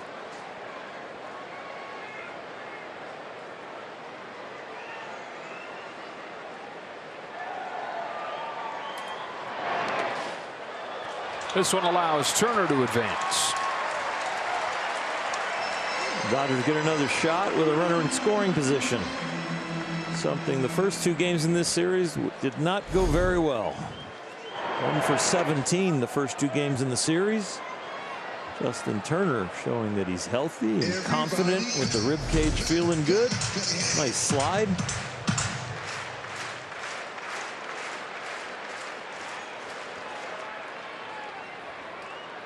Dodgers looking for their first run since that 6-run first inning. Barnes fouls it back.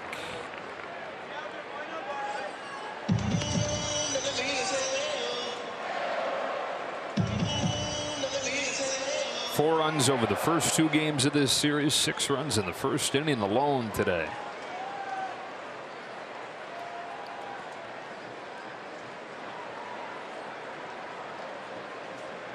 Cishek to Barnes with the 1-2. It's a tapper along third. Franco charges, lets it go, and gets him. After 5 innings at Dodger Stadium, it's 6-0 LA.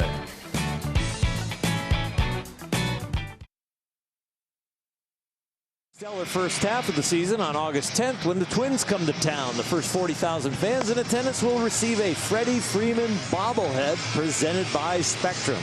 To purchase, visit tickets. Visit Dodgers.com/promotions. You can get tickets that day too. You should, if you want to come to the game.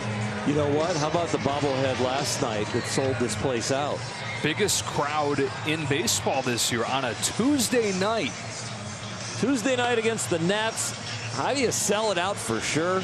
Give away a Clayton Kershaw bobblehead. And everybody came out for this one. Where he's displaying his ring to the right field pavilion. Had some great shots of him there. He's done interviews about that moment. And that is a crowning achievement to his career, unbelievable career with the MVP and all the Cy Youngs. Dodgers with a 6-0 lead as Cesar Hernandez leads off the 6th inning for the Nationals. 22 hits over the first 2 games of this series, just 1 today. It was an infield single from Maikel Franco in the 3rd. Alex Vesia, after an inning of Phil Bickford, after 4 innings of Andrew Heaney.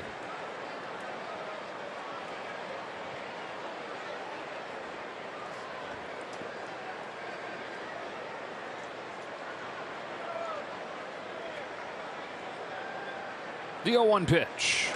Hernandez lines the ball to center field. Thompson hardly has to move.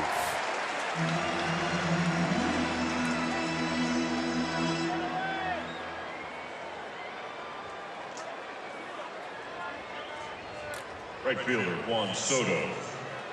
Vesia holding left-handers to a 146 average and faces one here in Soto. No matter what the scoreboard says, this is a stop and watch at bat. Who knows what's going to go down over the next week?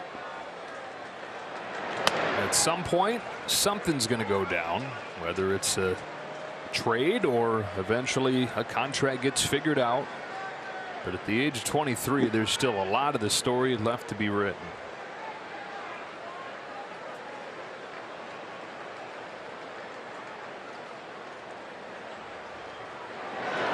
First time it went down, contract was signed, it was inside a musty old batting cage at the Yankees' old spring training facility in Florida.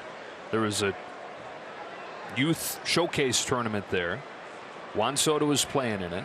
The Nationals were hot on Soto. Other people liked him, but Nationals really felt like they had a lead on feeling how good he really was. And so they snuck him aside, put him through this little side session in this old batting cage, hadn't been used in forever.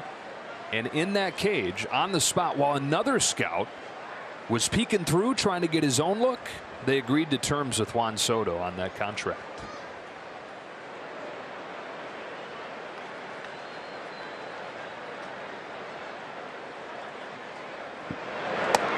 That was at a tournament where he had gone from a guy that people liked to just bonkers and everybody was starting to like. And a couple of the Nationals people walking back from the cage, little smirks on their faces, past another couple scouts. I think one from the Diamondbacks, maybe one from the Angels. And one of the guys from the Nats said to him, "Too late, boys." Rubbing it in. 2-2 pitch. Got him. Vesia strikes out Soto. Shows frustration, slamming the bat down on his second strikeout of the day. Part of a 2-for-10 trip to Dodger Stadium this week. Juan will be in the big leagues for a long time, but that bat, that's the last time it's going to be in the show.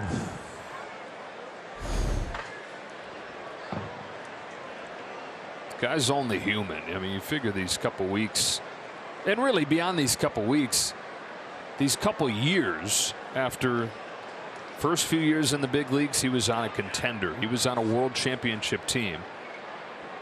But the Nationals have been horrible for years and unloaded all his good buddies, unloaded a lot of his mentors last year. And now he's like the last piece standing from that team, and he's part of a 34 and 65 group.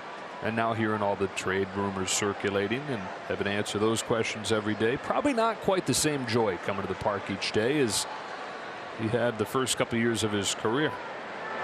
1-1 on Josh Bell.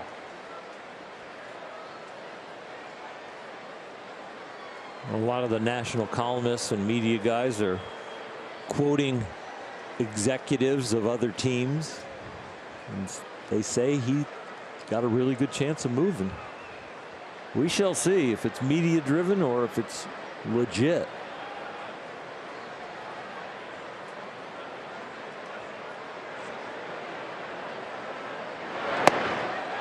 Bottom of the zone, 1-2.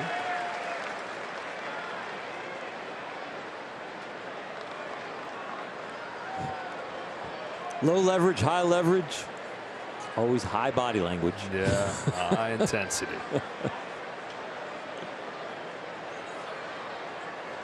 Old school would be the Mad Hungarian.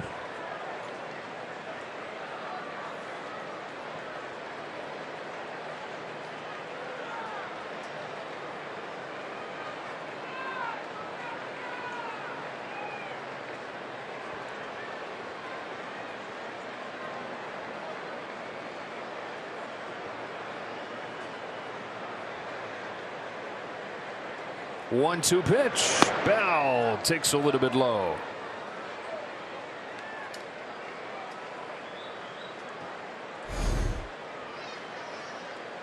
We've been living down there. That's a good pitch, but it is a little low.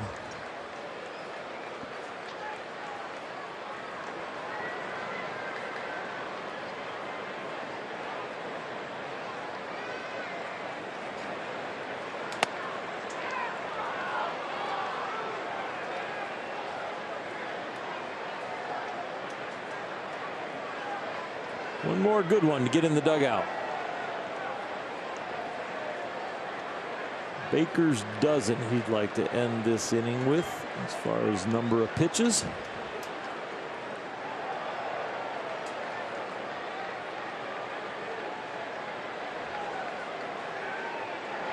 Got him. Alex Vesia scored a 6th inning. 6-0 Middlesex.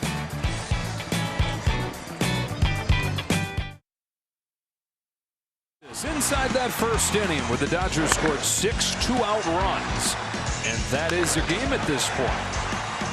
It really is. The explosion in the first inning, a lot of 2-strike hits, 2-out hits, and it was the whole lineup. The guy with the hitting streak, Trey Turner, didn't get one, but most everybody else did. Top of the order coming up here. After Gavin Lux, 9-1-2. What a day to be at the ballpark. Wrapping up this homestand. They swept the Giants in a 4-game series. Looking to salvage the final game against the Nationals. And then it's 4 in Denver and 4 in San Francisco.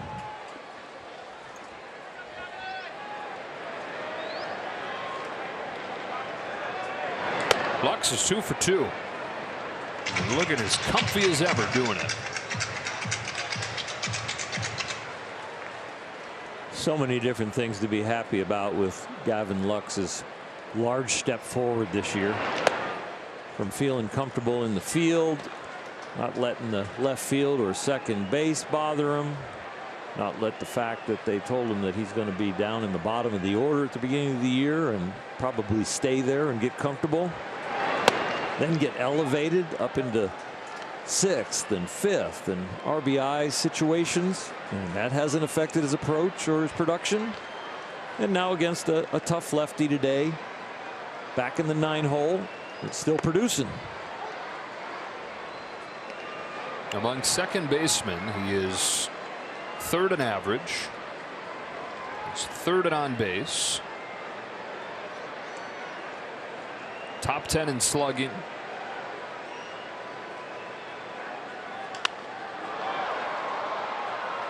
If you want a more advanced metric, he is 6th in WAR among second basemen.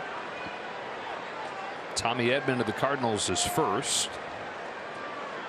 Andres Jimenez, who is an all-star for the Guardians, then Altuve, DJ LeMahieu, who's only played a little bit of second, Jake Cronenworth. Actually, Lux is tied with Cronenworth for 5th.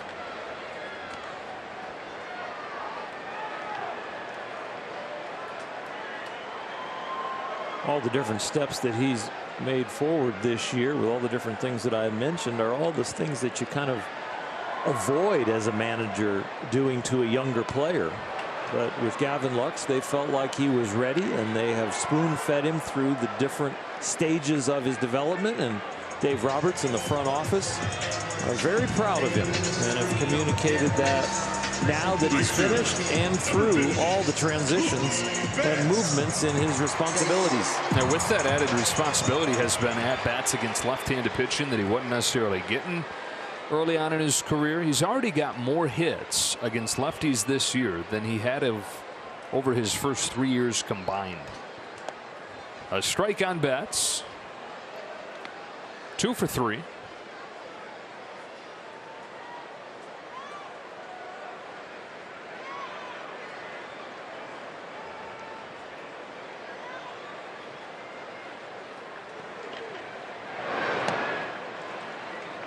One ball, one strike. I guess you can best capsulize it with Gavin Lux when you look at Mookie Betts. Gavin Lux now has a presence. There's a presence about him in the batter's box, just like Mookie and like Trey Turner and Freddie Freeman, Justin Turner. He tells the same story every at bat as he comes up to hit. It's the same person.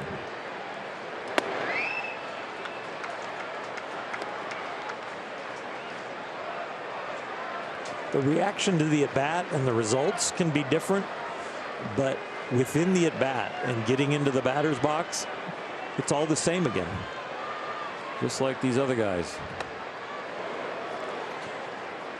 And then you move to, is he now a veteran? You know, he's comfortable in his own skin at the big league level, and he's becoming a veteran.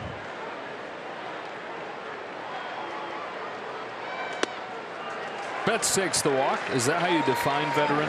You're comfortable in producing and understand how to recreate it. You know, and he's probably still building that in his pregame work. All the stuff that he's learned from Mookie, all the stuff he's learning currently from Freddie Freeman, what he's learned from Justin Turner. But it takes a while to incorporate it into your day. It's one thing to watch a drill, to learn about it, to do it, to feel like today when you arrive at the park and you're putting your uniform on and you're thinking about the day ahead of you. What cardio do I have? What weightlifting do I have? What time am I supposed to be in the cage? When am I taking my infield work with Dina Ebel? What is your day and your routine, and how have you formulated it? And are you consistent and comfortable with it? And then you bring that into the game. Trey Turner with the man at first and one away. And you can't add it all in one day, 1 week, 1 month. You have to build it because your body responds to it too. Soreness, you know, new drills bring new muscles, more reps because of a certain thing in a certain area of your game. You're stressing your body differently, and you're still expected to go out there and play every day. So you have to build into it. And once you do, having that routine, having those chunks of your day where you don't have to think about what you're going to do. Successful people in every walk of life typically have that. Up the middle, and a hot shot that'll turn into a double play. To the 7th inning we go. 6-0 Dodgers.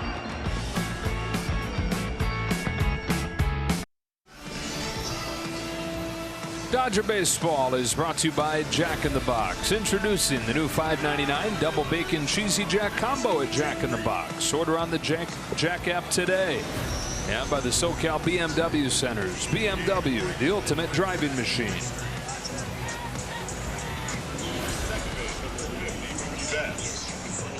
All 6 runs coming in the first inning. Doesn't matter when you get them, just that you do. And they have today. Jake Reed makes his return to the Dodgers. They just picked him back up from the New York Mets on July 13th. He's been in AAA. Jake pitched for the Dodgers a handful of games last year, then went to the New York Mets. That's where he started this season. The 29-year-old from Tucson, Arizona originally. And then La Mesa, California, whips one in there for a strike to Nelson Cruz. Yeah, and then folks are saying, oh yeah, I remember him. Exactly. That's in that distinct delivery.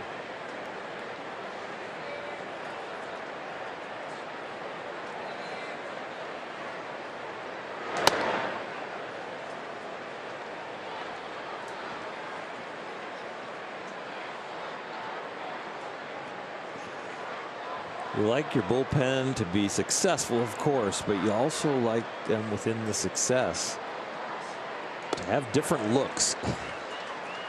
This is definitely one of those different looks that usually takes more than a few pitches to get used to.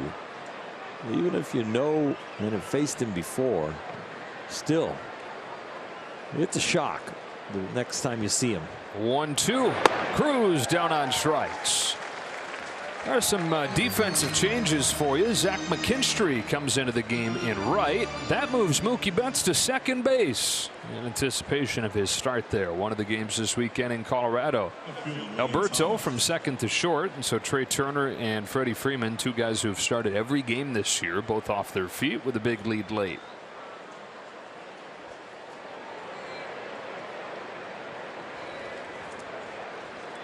One away in the 7th. Lane Thomas takes a strike from Reed, who is a college teammate of Tyler Anderson's at Oregon.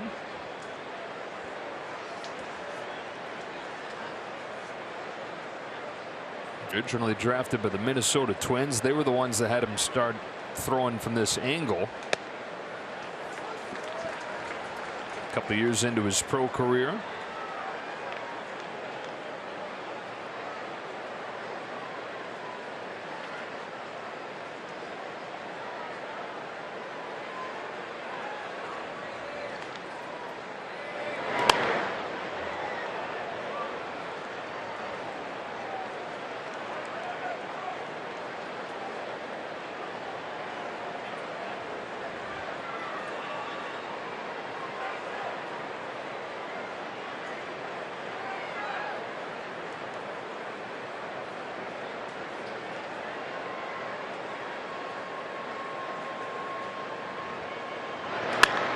Thomas goes up to get that one. Deep left center field into the gap.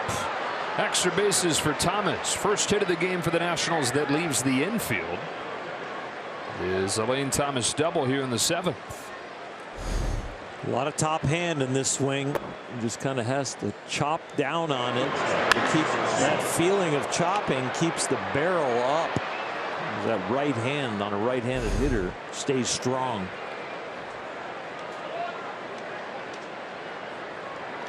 Hey, Dr. Krajewski points out that not only were Jake Reed and Tyler Anderson teammates at Oregon, Garrett Clevenger was there with them too. 3 old Ducks. Strong team.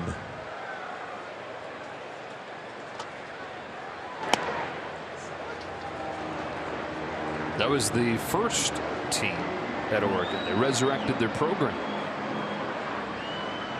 George Horton, the longtime coach at Cal State Fullerton, went up there and did that. Some good scouting of high school prospects.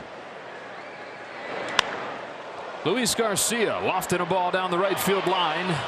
That'll bounce into the seats and get the Nationals on the board. Back-to-back doubles against Reed, 6-1.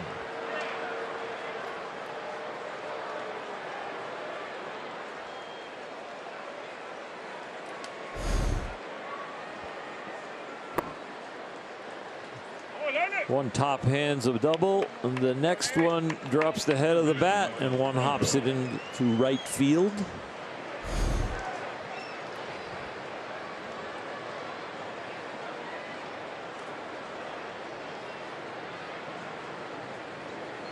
Up comes Franco with one away in the 7th.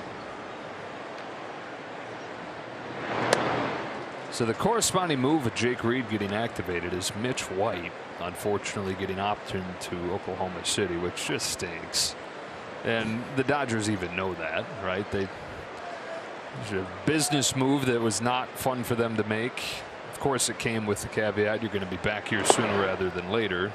And Mitch, good soldier. Of course, I'd rather be here, but he said, I understand, and it totally makes sense in terms of the long-term plan. That's what Mitch said before he took off today. Well, the key is that he could be in the bullpen right now, but that would be sporadic work and wouldn't keep him built up. And they want to keep him built up as a possible starter. Second baseman Mookie Betts for the nice play. It doesn't even sound funny, and it really doesn't even feel like news because he's so smooth and did this so easily. And of course, the obligatory mention that he came up as an infielder, didn't play the outfield until he was on the verge of the majors, and Boston wanted his bat, but they had Dustin Pedroia playing his position, so they had him learn the outfield. Did so in the span of a few weeks. Actually, George Lombard, old Dodger first base coach, was one of the minor league coaches that helped him learn the outfield on the fly. And he's in the majors at Yankee Stadium, making his debut in right field weeks after he started trying it in right. And then he makes a couple of throws like yesterday. Yep. Pretty good. Yeah. A ball, 1-1 on the 9-hitter Trace Barrera.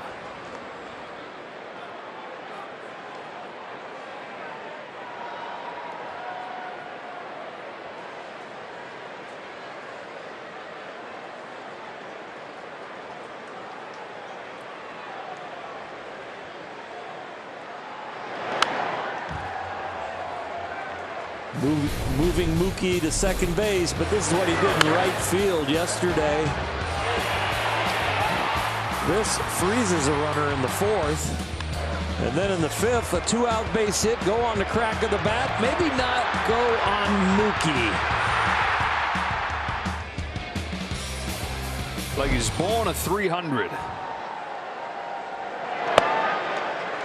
Right down the middle. And Carrera blinked through it. So Jake Reed returns to the Dodgers, gives up 1. We go to the stretch, 6-1 game.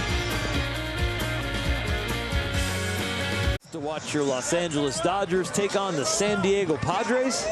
Stay after the game for Friday Night Fireworks presented by California Pizza Kitchen. For tickets, visit Dodgers.com/fireworks. 6-1 game, bottom 7. Dodgers got their 10th strikeout of the day to finish off last inning. So everybody gets a free Jumbo Jack tomorrow with the purchase of a large drink. Just ask for the Dodger deal. Yeah, Gentle Moral sent you. Jordan Weems comes on. Jake Lamb comes up. First at bat for him. Replaced Freddie Freeman earlier. With Freeman and Turner, who have started all 96 games this year, taken out with a 6-0 lead. And so it's Lamb, then Smith, then Justin Turner.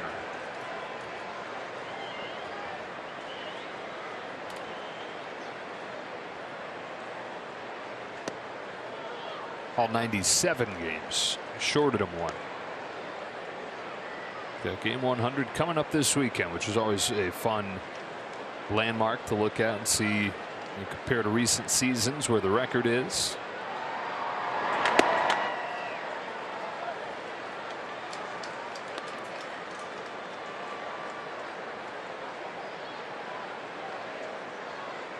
What are the Dodgers up today? 10.5 going in? Yeah, 11 now. 11 now with the loss. Probably have about a 95 to 98% chance of making the playoffs. Fangraphs odds have their playoff odds at 100%. 100%? Like, you know, 99 point what rounding up. All right. So let's get everybody healthy and get ready.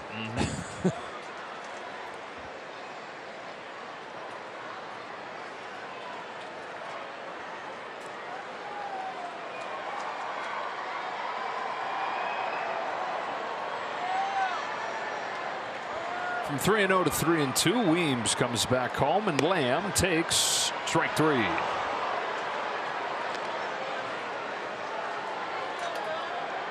Very edgy pitch, and disappointment, of course, when it's called a strike. Electronically it was, and realistically it was. And now a quick word from Morongo. Flamingo Fridays, DJs, drink specials, nighttime pool fun.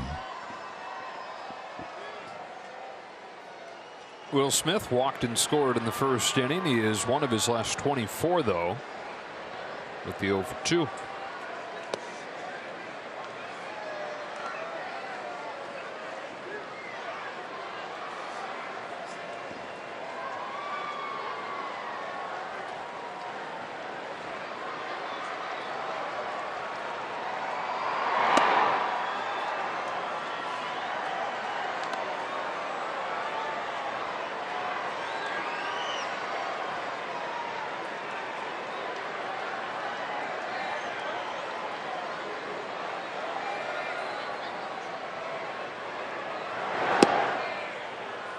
One ball, 2 strikes.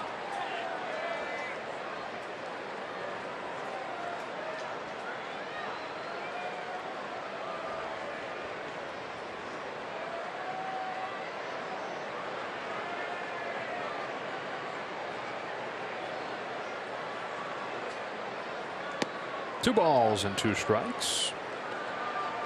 Dodgers chase Patrick Corbin in the first inning today.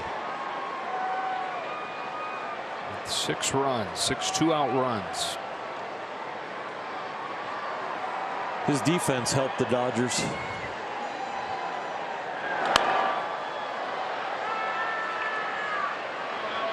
They got some key 2-out hits with 2 strikes, but they also had some balls that a good defense would have had. 104 years ago today, the Dodgers sent a guy to the mound named Harry Heitman. Okay.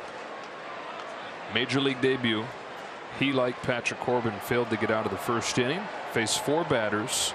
They all got a hit. They all scored a run. He gets back to his locker, packs up his box, goes straight to the Naval Yard to resume his duties. He had enlisted earlier in the year. This is in the middle of World War I. And never pitched in the majors again. Harry Heitman, career ERA of infinity.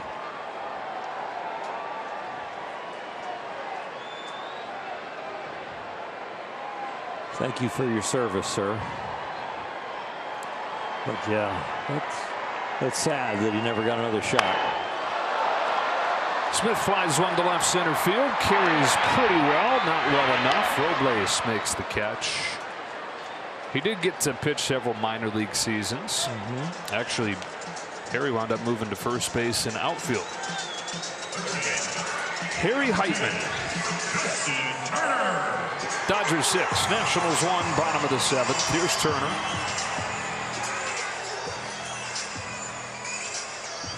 Single and a walk in his first game back for missing a little less than a week with the gremlin in the rib cage. I think it's a medical term. Oh yeah, you can go on the internet and look it up. For sure. WebMD. Gremlins in your rib cage. It all leads to the same place on WebMD. Very scary places, no matter the symptom. Oh my God. Right? Talk about a marketing tool for doctors to get appointments.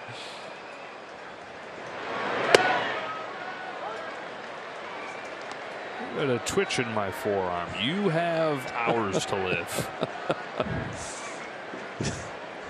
Not a good place to go if you're a negative thinker. Yeah. Or even just a thinker.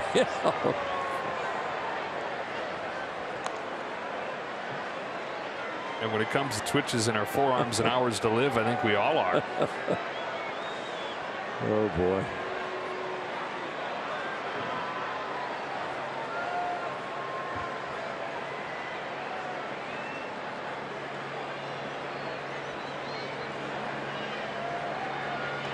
Another 0-2 from Weems. Turner grounds one to short. Luis Garcia. 1-2-3, 7th inning. To the 8th we go.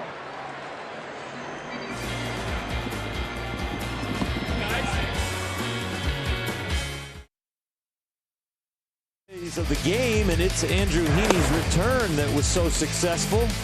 Outstanding fastball today. Got great support in the first inning from the offense, but he took care of business himself, including Mr. Soto, and a job well done from Dave Roberts.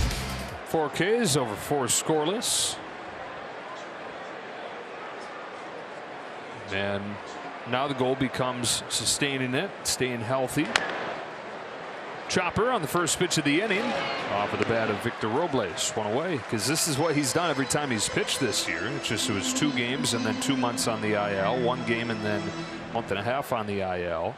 They would love to have him moving forward. You talk about the trade deadline coming up. Who are you going to go pick up? If he can serve like a trade deadline pickup, that's sweet. There are so many trade deadline pickups that are on the IL that all of a sudden you hope the Dodgers just have a lot of tough decisions, because you got guys that are executing, that are healthy and on the field right now and in the bullpen, in the rotation, and then you got a whole wave of guys coming back that can really make a lot of decisions very hard, and will be a embarrassment of riches. Kirsten was given the updates on a lot of those guys as Hernandez takes a strike, 1-1. And Dave Roberts said before the game today, in a perfect world, you're going to have a lot of pitchers in roles that they normally wouldn't be in, just because there's only so many spots. Well, got 5 in the rotation. You only got a couple high leverage spots. Then you get to the playoffs and you might only have 4 in the rotation. Then it just becomes, these days, more of a pitching staff. Yes. As opposed to these are your starters, these are your relievers. It's matchup based.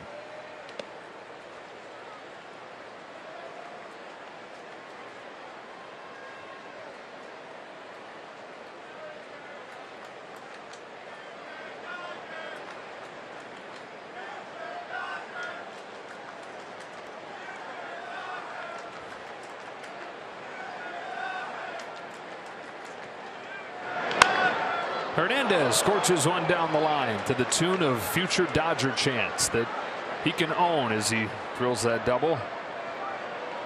He's thinking, yeah, I wouldn't mind coming to play here. Yeah, okay. oh, Juan's on deck. Yeah, those are for him. A slashing double, gets the head out and just hooks it down in the corner. Those feel really good on the bat. They don't feel real good on the mound, and especially when it makes your manager pop out of the dugout. Jake Reed's day is finished. His first one back with the Dodgers. Dave Roberts back into the bullpen in a 6-1 game.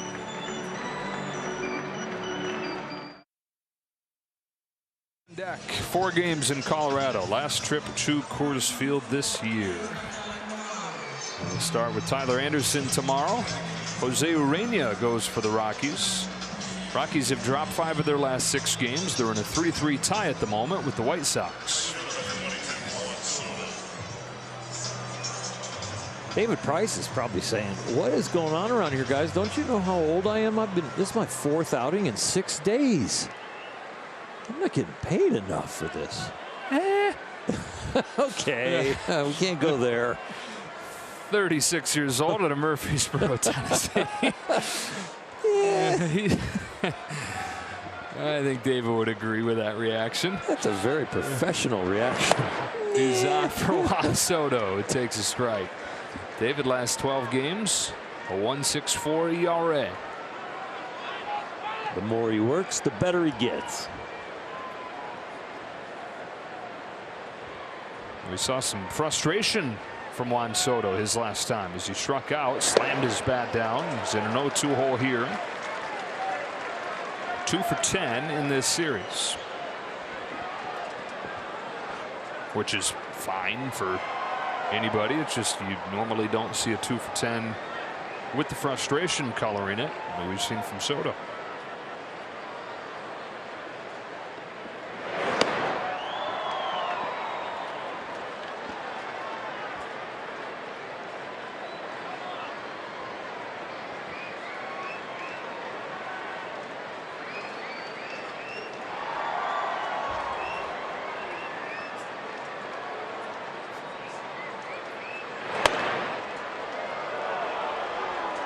Two and two.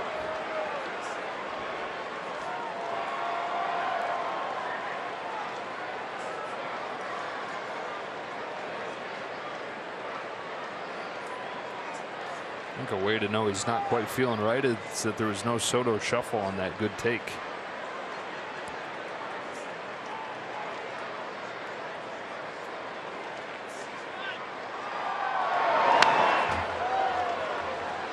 You didn't get cheated there.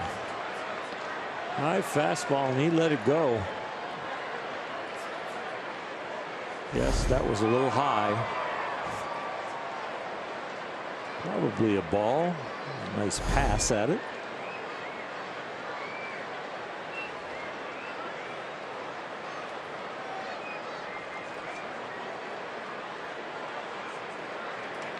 Two again is in the dirt. Count goes full.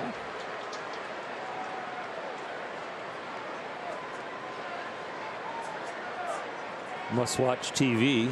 I am a little disappointed we didn't get to see the shuffle. Yeah. No. Lower version of his normal at bats. Muted. I like it.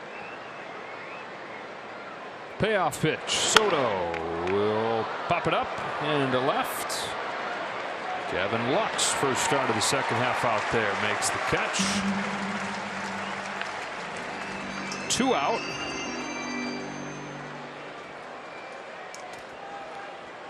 And up comes Josh Bell. Hey, I tell you what, Oral, Josh Bell's going to make a contender happy. Oh, I think so. Soto's getting all the talk, but this is a good player here. He sure is. Nice at bat yesterday to get a sac fly on a down and in breaking ball as he was batting from the right side and lifted it to center field. It's a very solid professional at bat that could do some amazing things in the playoffs, and really he could end up being an MVP of your team in a playoff series. And the Nationals from the start have raved about the guy. Pokes it to right. McKinstry comes on and makes a great play. Zach McKinstry has been up for a few weeks, but has hardly played. He takes advantage of his opportunity here. Let's see. Yeah, good catch.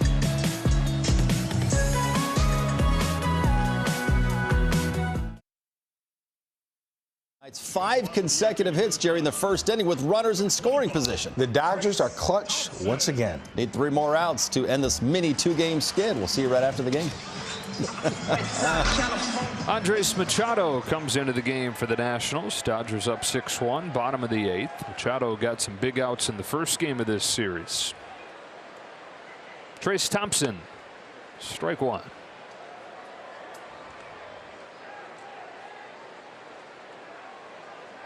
6 2-out runs in the first inning today.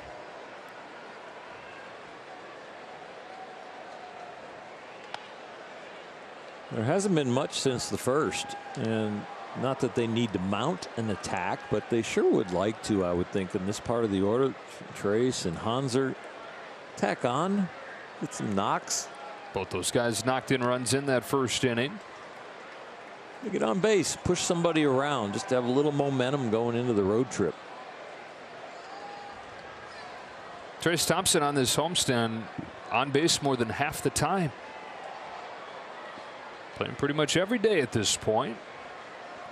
On a 2-1 from Machado, takes ball 3. When you think about with Max Muncy's struggles, and they've gone on for a very long time, and now Trace on the horizon of looking like he's going to do this consistently. Chris Taylor coming back. You never know against even righties, because Trace was thought to be the guy who could face lefties, but Trace is hitting righties now, so that gives him more areas to be flexible. Well, one more look at that great play to finish off last inning. Zach McKinstry comes on, takes a hit away from Josh Bell on a Morongo slow-mo cam.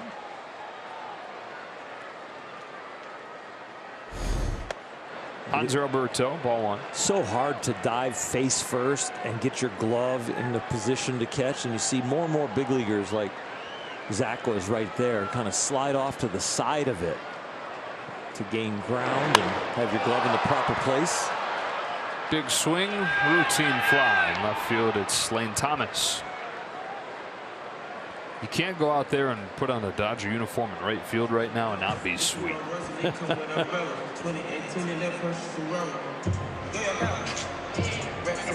Barnes knocked in a run in the first inning. 1 for 3 overall.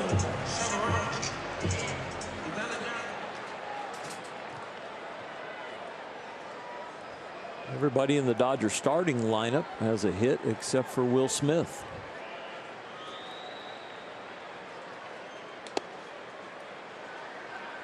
After yesterday, they only managed the 3 runs, just the 1 run in the first game of the series.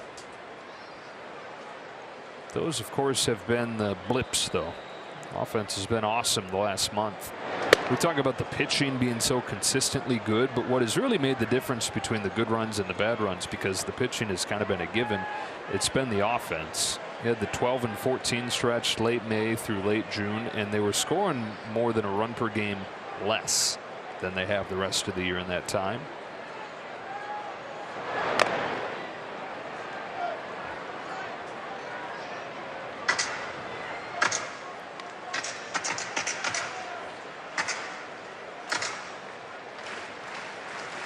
The constants have usually been the top 3 in the order, but through these long stretches where the offense has been more consistent, it's been more than Mookie and Trey and Freddie.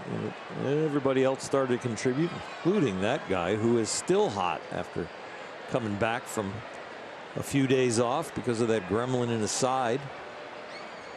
He was one of the hottest Dodgers before he took a few days off to get his rib cage feeling right. Roller to second. Hernandez over to cut it off and get Barnes and send this game to the 9th inning after one more out. Trying to get it moved along, you know. I had you though. Yeah, you did. I was like getting down, keeping score, getting ready to take a sip of water, towel off. It's the second out, folks. It's a good rehearsal. I'm so ready for the third. You are. Here's Lux. 2 for 3. Grounded to second. Oh man, it was almost a perfect rehearsal. Instead, it's an RBI hit, and it's 7-1 as the Dodgers get their first run since the first inning, and Lux gets his third of the day.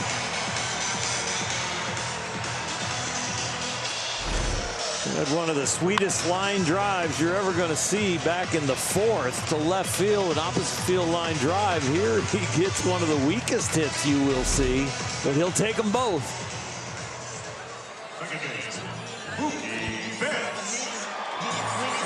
One more AB for Mookie Betts. Double, single, walk.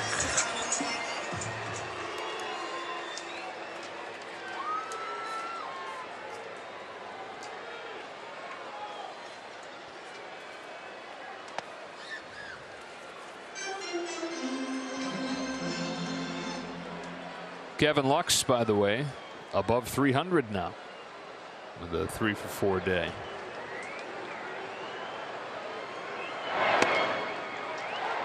He's really good. That wasn't the third out. He's really glad. Yes. Working out really well. Looking up here, pounding his chest, taunting me. 300, which used to be a mark of being a really solid hitter, now is a mark of you're top 6, 7 in the league. You're elite.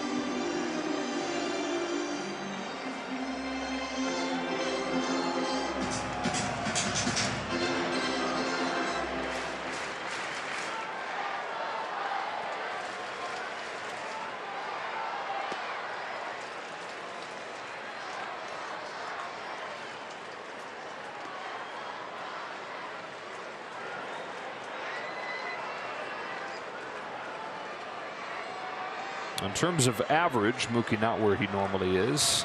It's a 268, but he's hit as many home runs already as he did last year. He was 23rd last night. That's top 5 in the league. 2-2, full count.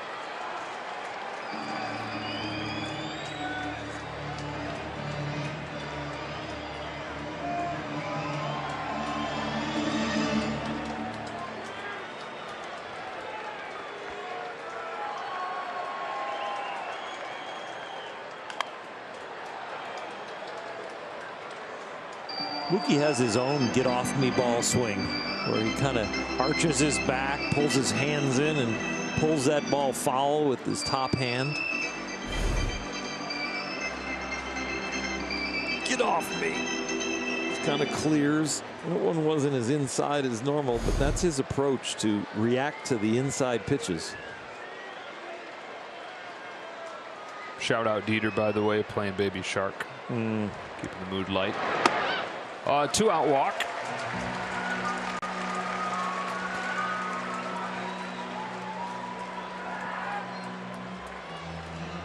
This inning's a lot longer than some of us thought. Man, you're not going to let me get away with that, are you? Good. Hold me to a higher standard. It's that return the comedians use, right? You just return. Bring it back around. Bring it back around. Right field. Number 8, Zach McKinstry. Now this little 2-out spurt, however many outs there are, this little spurt has gotten Zach McKinstry a chance after his great defensive play in the top of this inning.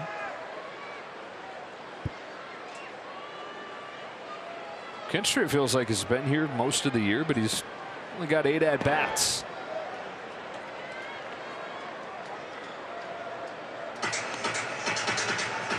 It does seem like every day we come out here early and we see him out there working out. We're taking BP.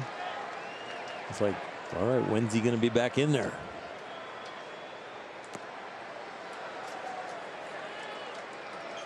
Tough lineup to crack.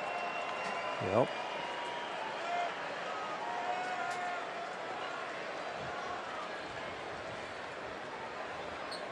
Big leaguers in AAA with the Dodgers. Big leaguers on the bench some days with the Dodgers that would be starting elsewhere. Everyday jobs. It's a very deep and talented organization.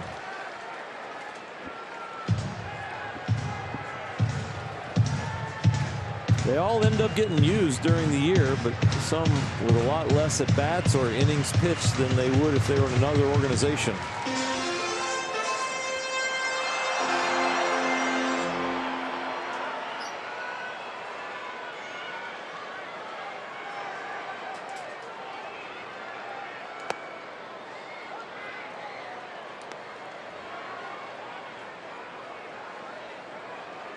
Up 7-1, 2 outs in the 8th. You're not swinging 3-0. Not breaking the culture.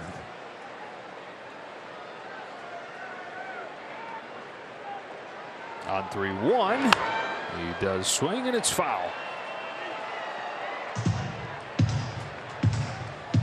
You have the famous moment in recent memory, Fernando Tatis Jr. doing it, hitting a grand slam in a similar situation.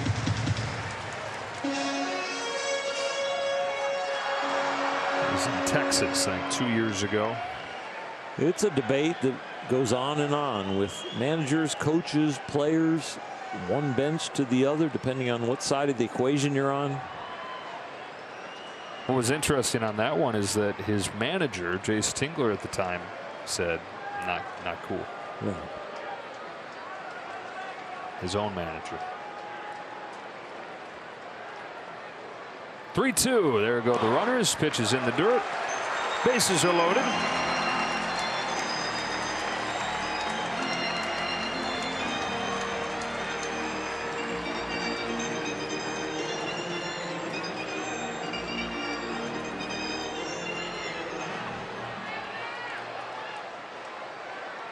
What do you think of this noon game?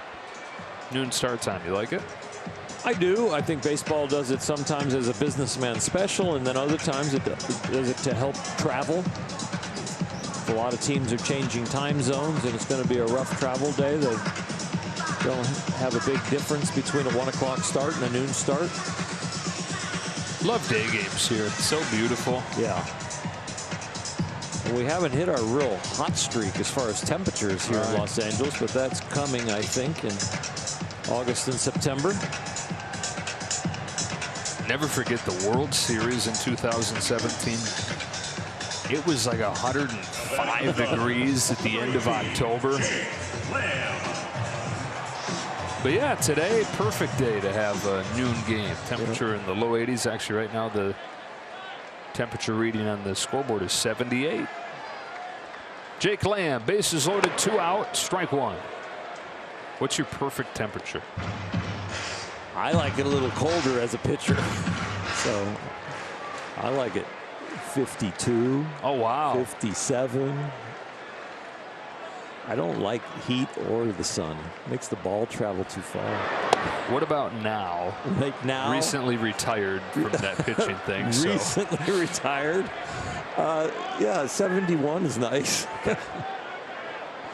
Keep the house at about 68 when we're sleeping, and about 71 to 73 during the day. Sounds right. 68, that's down there. 0-2. Yeah. Got him. And 1, 2, 3. Add him up. That's the inning, right? Okay.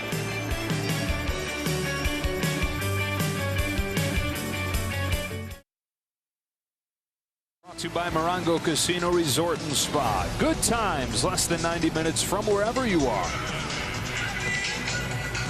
Good times for the Dodgers in this one. 6 runs in the first inning, the most runs they've scored in the first inning this year, double their previous high.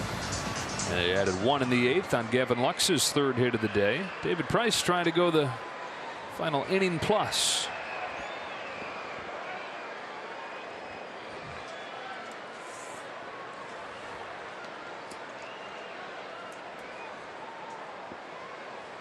Nelson Cruz, a couple of the great players of the last decade in Major League Baseball facing off here, and David Price and Nelson Cruz.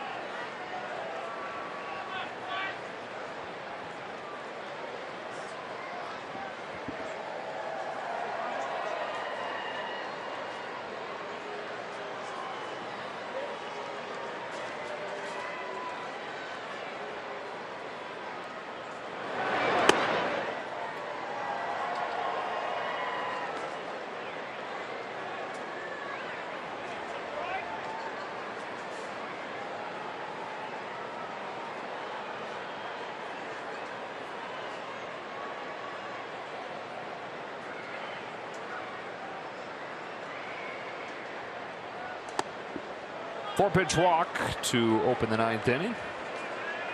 Dodgers get on the plane after the game, fly to Denver. That's halfway to the hotel, because once you land, a 9-hour ride from the airport to town, and they start a series with the Rockies tomorrow night. 4 games there, 4 games in San Francisco. What a hike. It is. Maybe they get the Trey Turner Wolf of Wall Street speech again on the bus. I'll have time for the whole movie. I mean, seriously, you can watch like half a good movie. All kinds of conspiracy theories about that airport. You say theories, huh? All kinds of stories, things, yeah. Stranger things. Seriously, look it up, people. There's some crazy stuff. Yeah, murals and deep holes underground. Lots of underground going stuff on down there. Lots of equipment going around that's not labeled. 0-2 on Thomas. It does make for some sightseeing as you're leaving the airport. Does it? Ground ball base hit. I kind of watch, see what construction's going around, what's happening.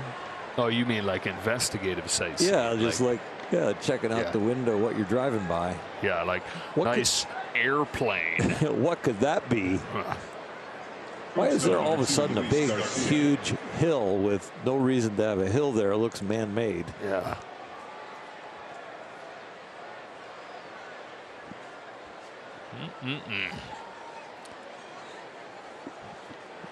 Research that and WebMD. But not at the same time, because it'll give you hours to live. Couple runners on for the Nationals to start this inning. Luis Garcia knocked in a run with a double, their lone run, after finishing the double shy of the cycle yesterday. Just 22 years old, Garcia. He's somebody, out of all these guys, they all really hope Juan Soto stays, but Luis Garcia particularly good friends with him. He met rookie ball. 1 ball, 1 strike.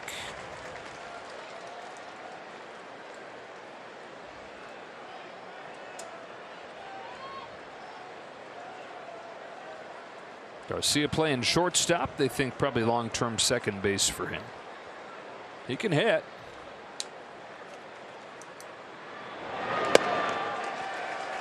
They think they really want to shorten the throw for him. We've seen its ugly head pop up in this series, and it's been too often for the Nationals' liking, I think.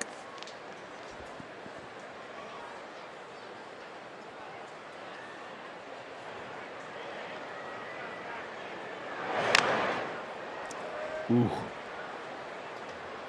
Hurt Barnes. Oh, up 7-1. Kind of a nice day. Got a hit, catching a good game from 5 different pitchers, only giving up a run, and then can't finish it off without getting nicked if you're a catcher. Ouch. Oof.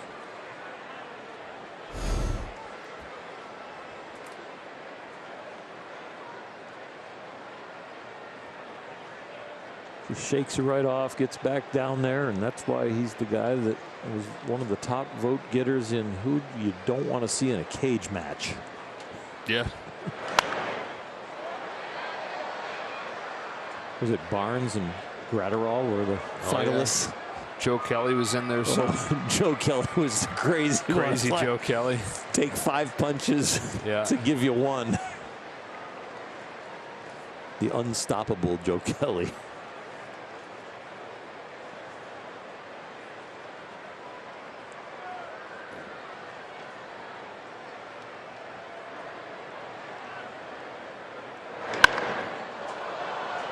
Flied the other way. Gavin Lux is there. 1 gone in the 9th.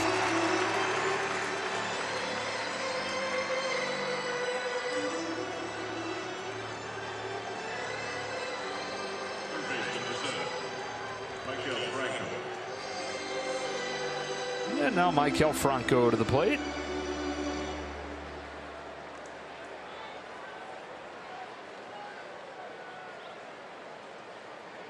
Favorite guy growing up for Maikel was a Dodger, Adrian Beltre. Maikel grew up in the Dominican Republic, but then actually his family moved to Boston when he was 5 or 6 years old. Moved back to the Dominican though. 4-6-3 double play to wrap this one up. Dodgers avoid the sweep, a 7-1 win over the Nationals in a 5-2 homestand. The Dodgers put their foot down, and they put it down early in that first inning, and that's all they needed. That 6th spot. They don't get swept, and they have a happy flight now. 65-32 on the year. The lead in the division back to 11.5 games as they embark on this 2-city, 8-game road trip through Colorado and San Francisco. Andrew Heaney's return is a successful one. 4 scoreless innings, and they ride the 6-run first inning to the 7-1 win. For Ulrich Kirsten, Joe Davis saying so long from Dodger Stadium. We'll talk to you tomorrow from Coors Field. For now, stay tuned. It's Access Sportsnet Dodgers.